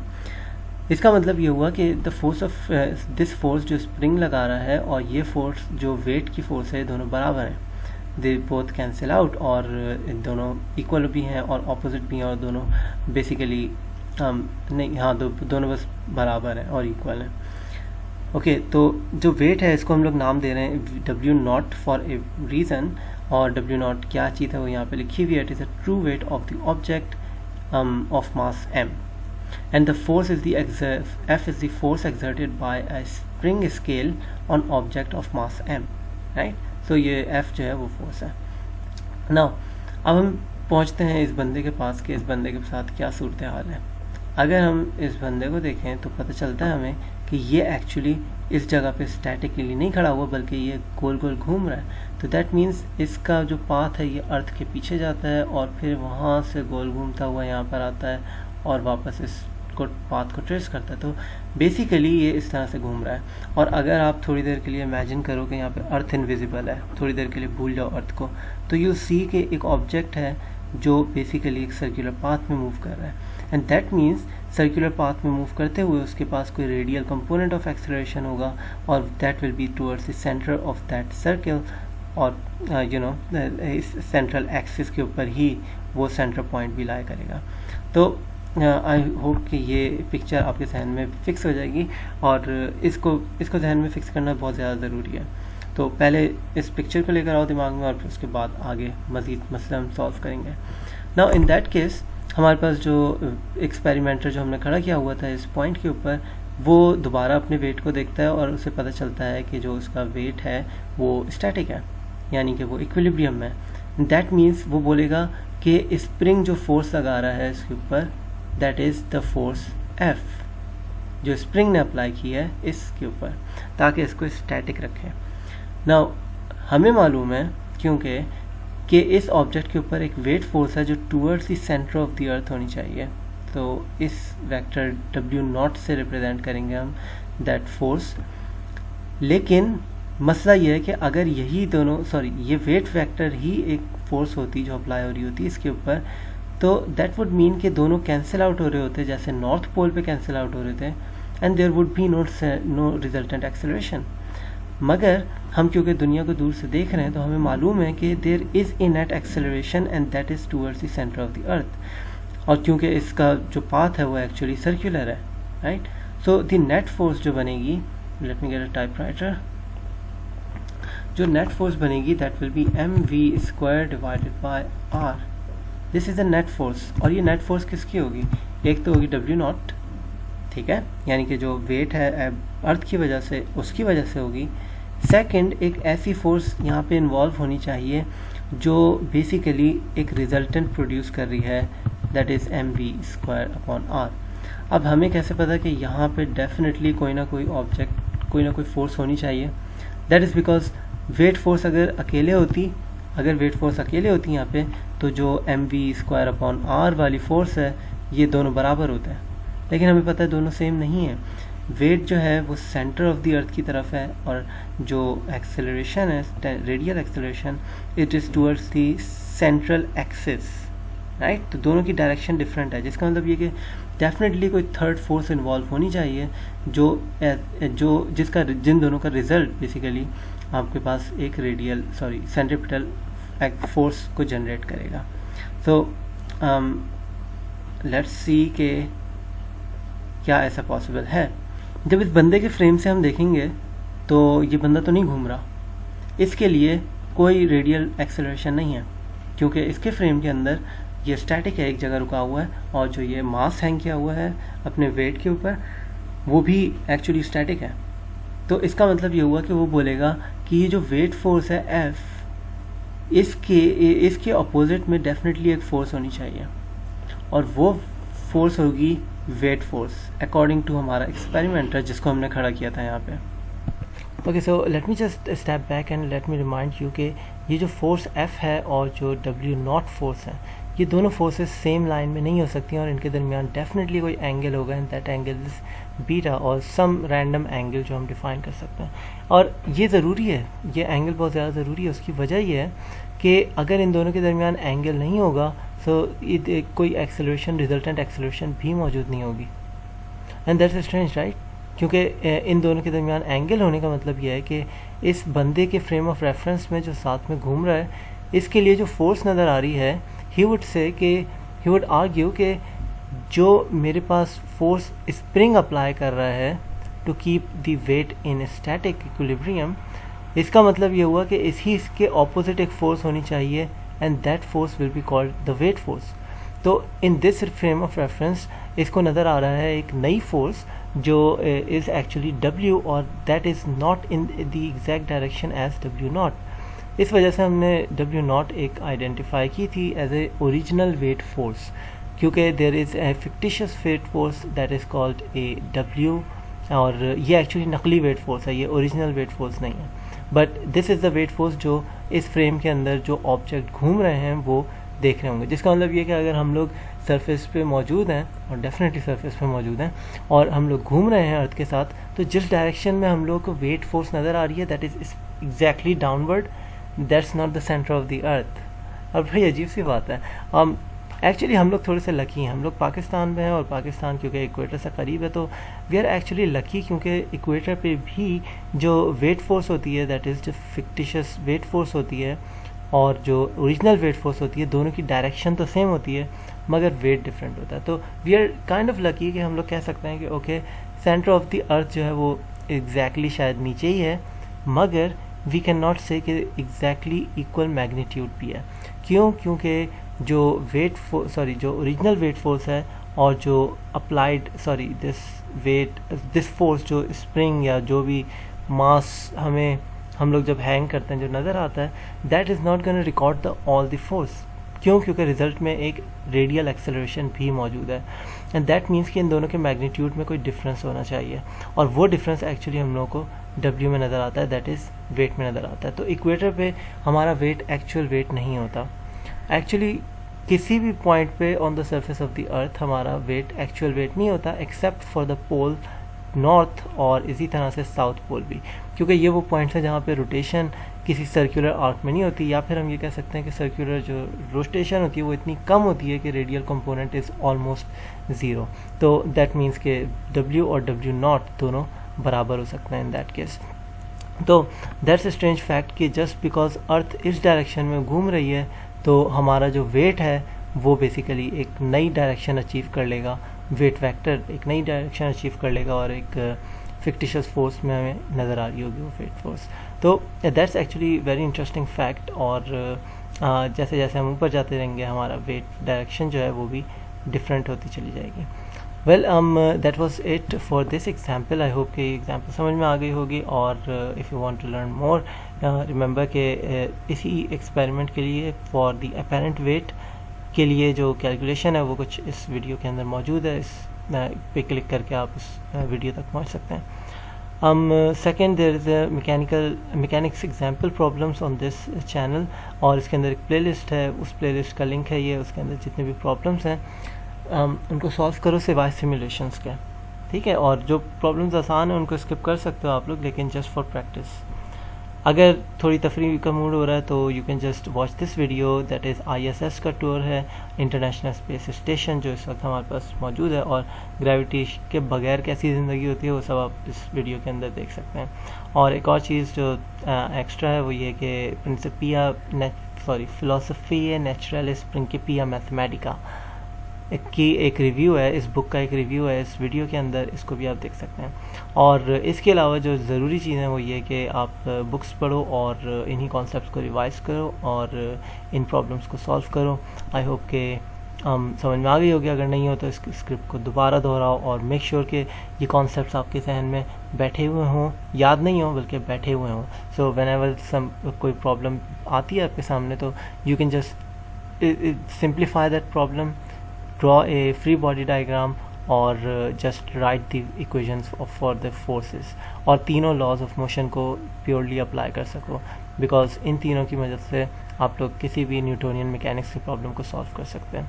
So I hope कि this was useful, so I'm going to see you guys in the next lecture. Allah Hafiz.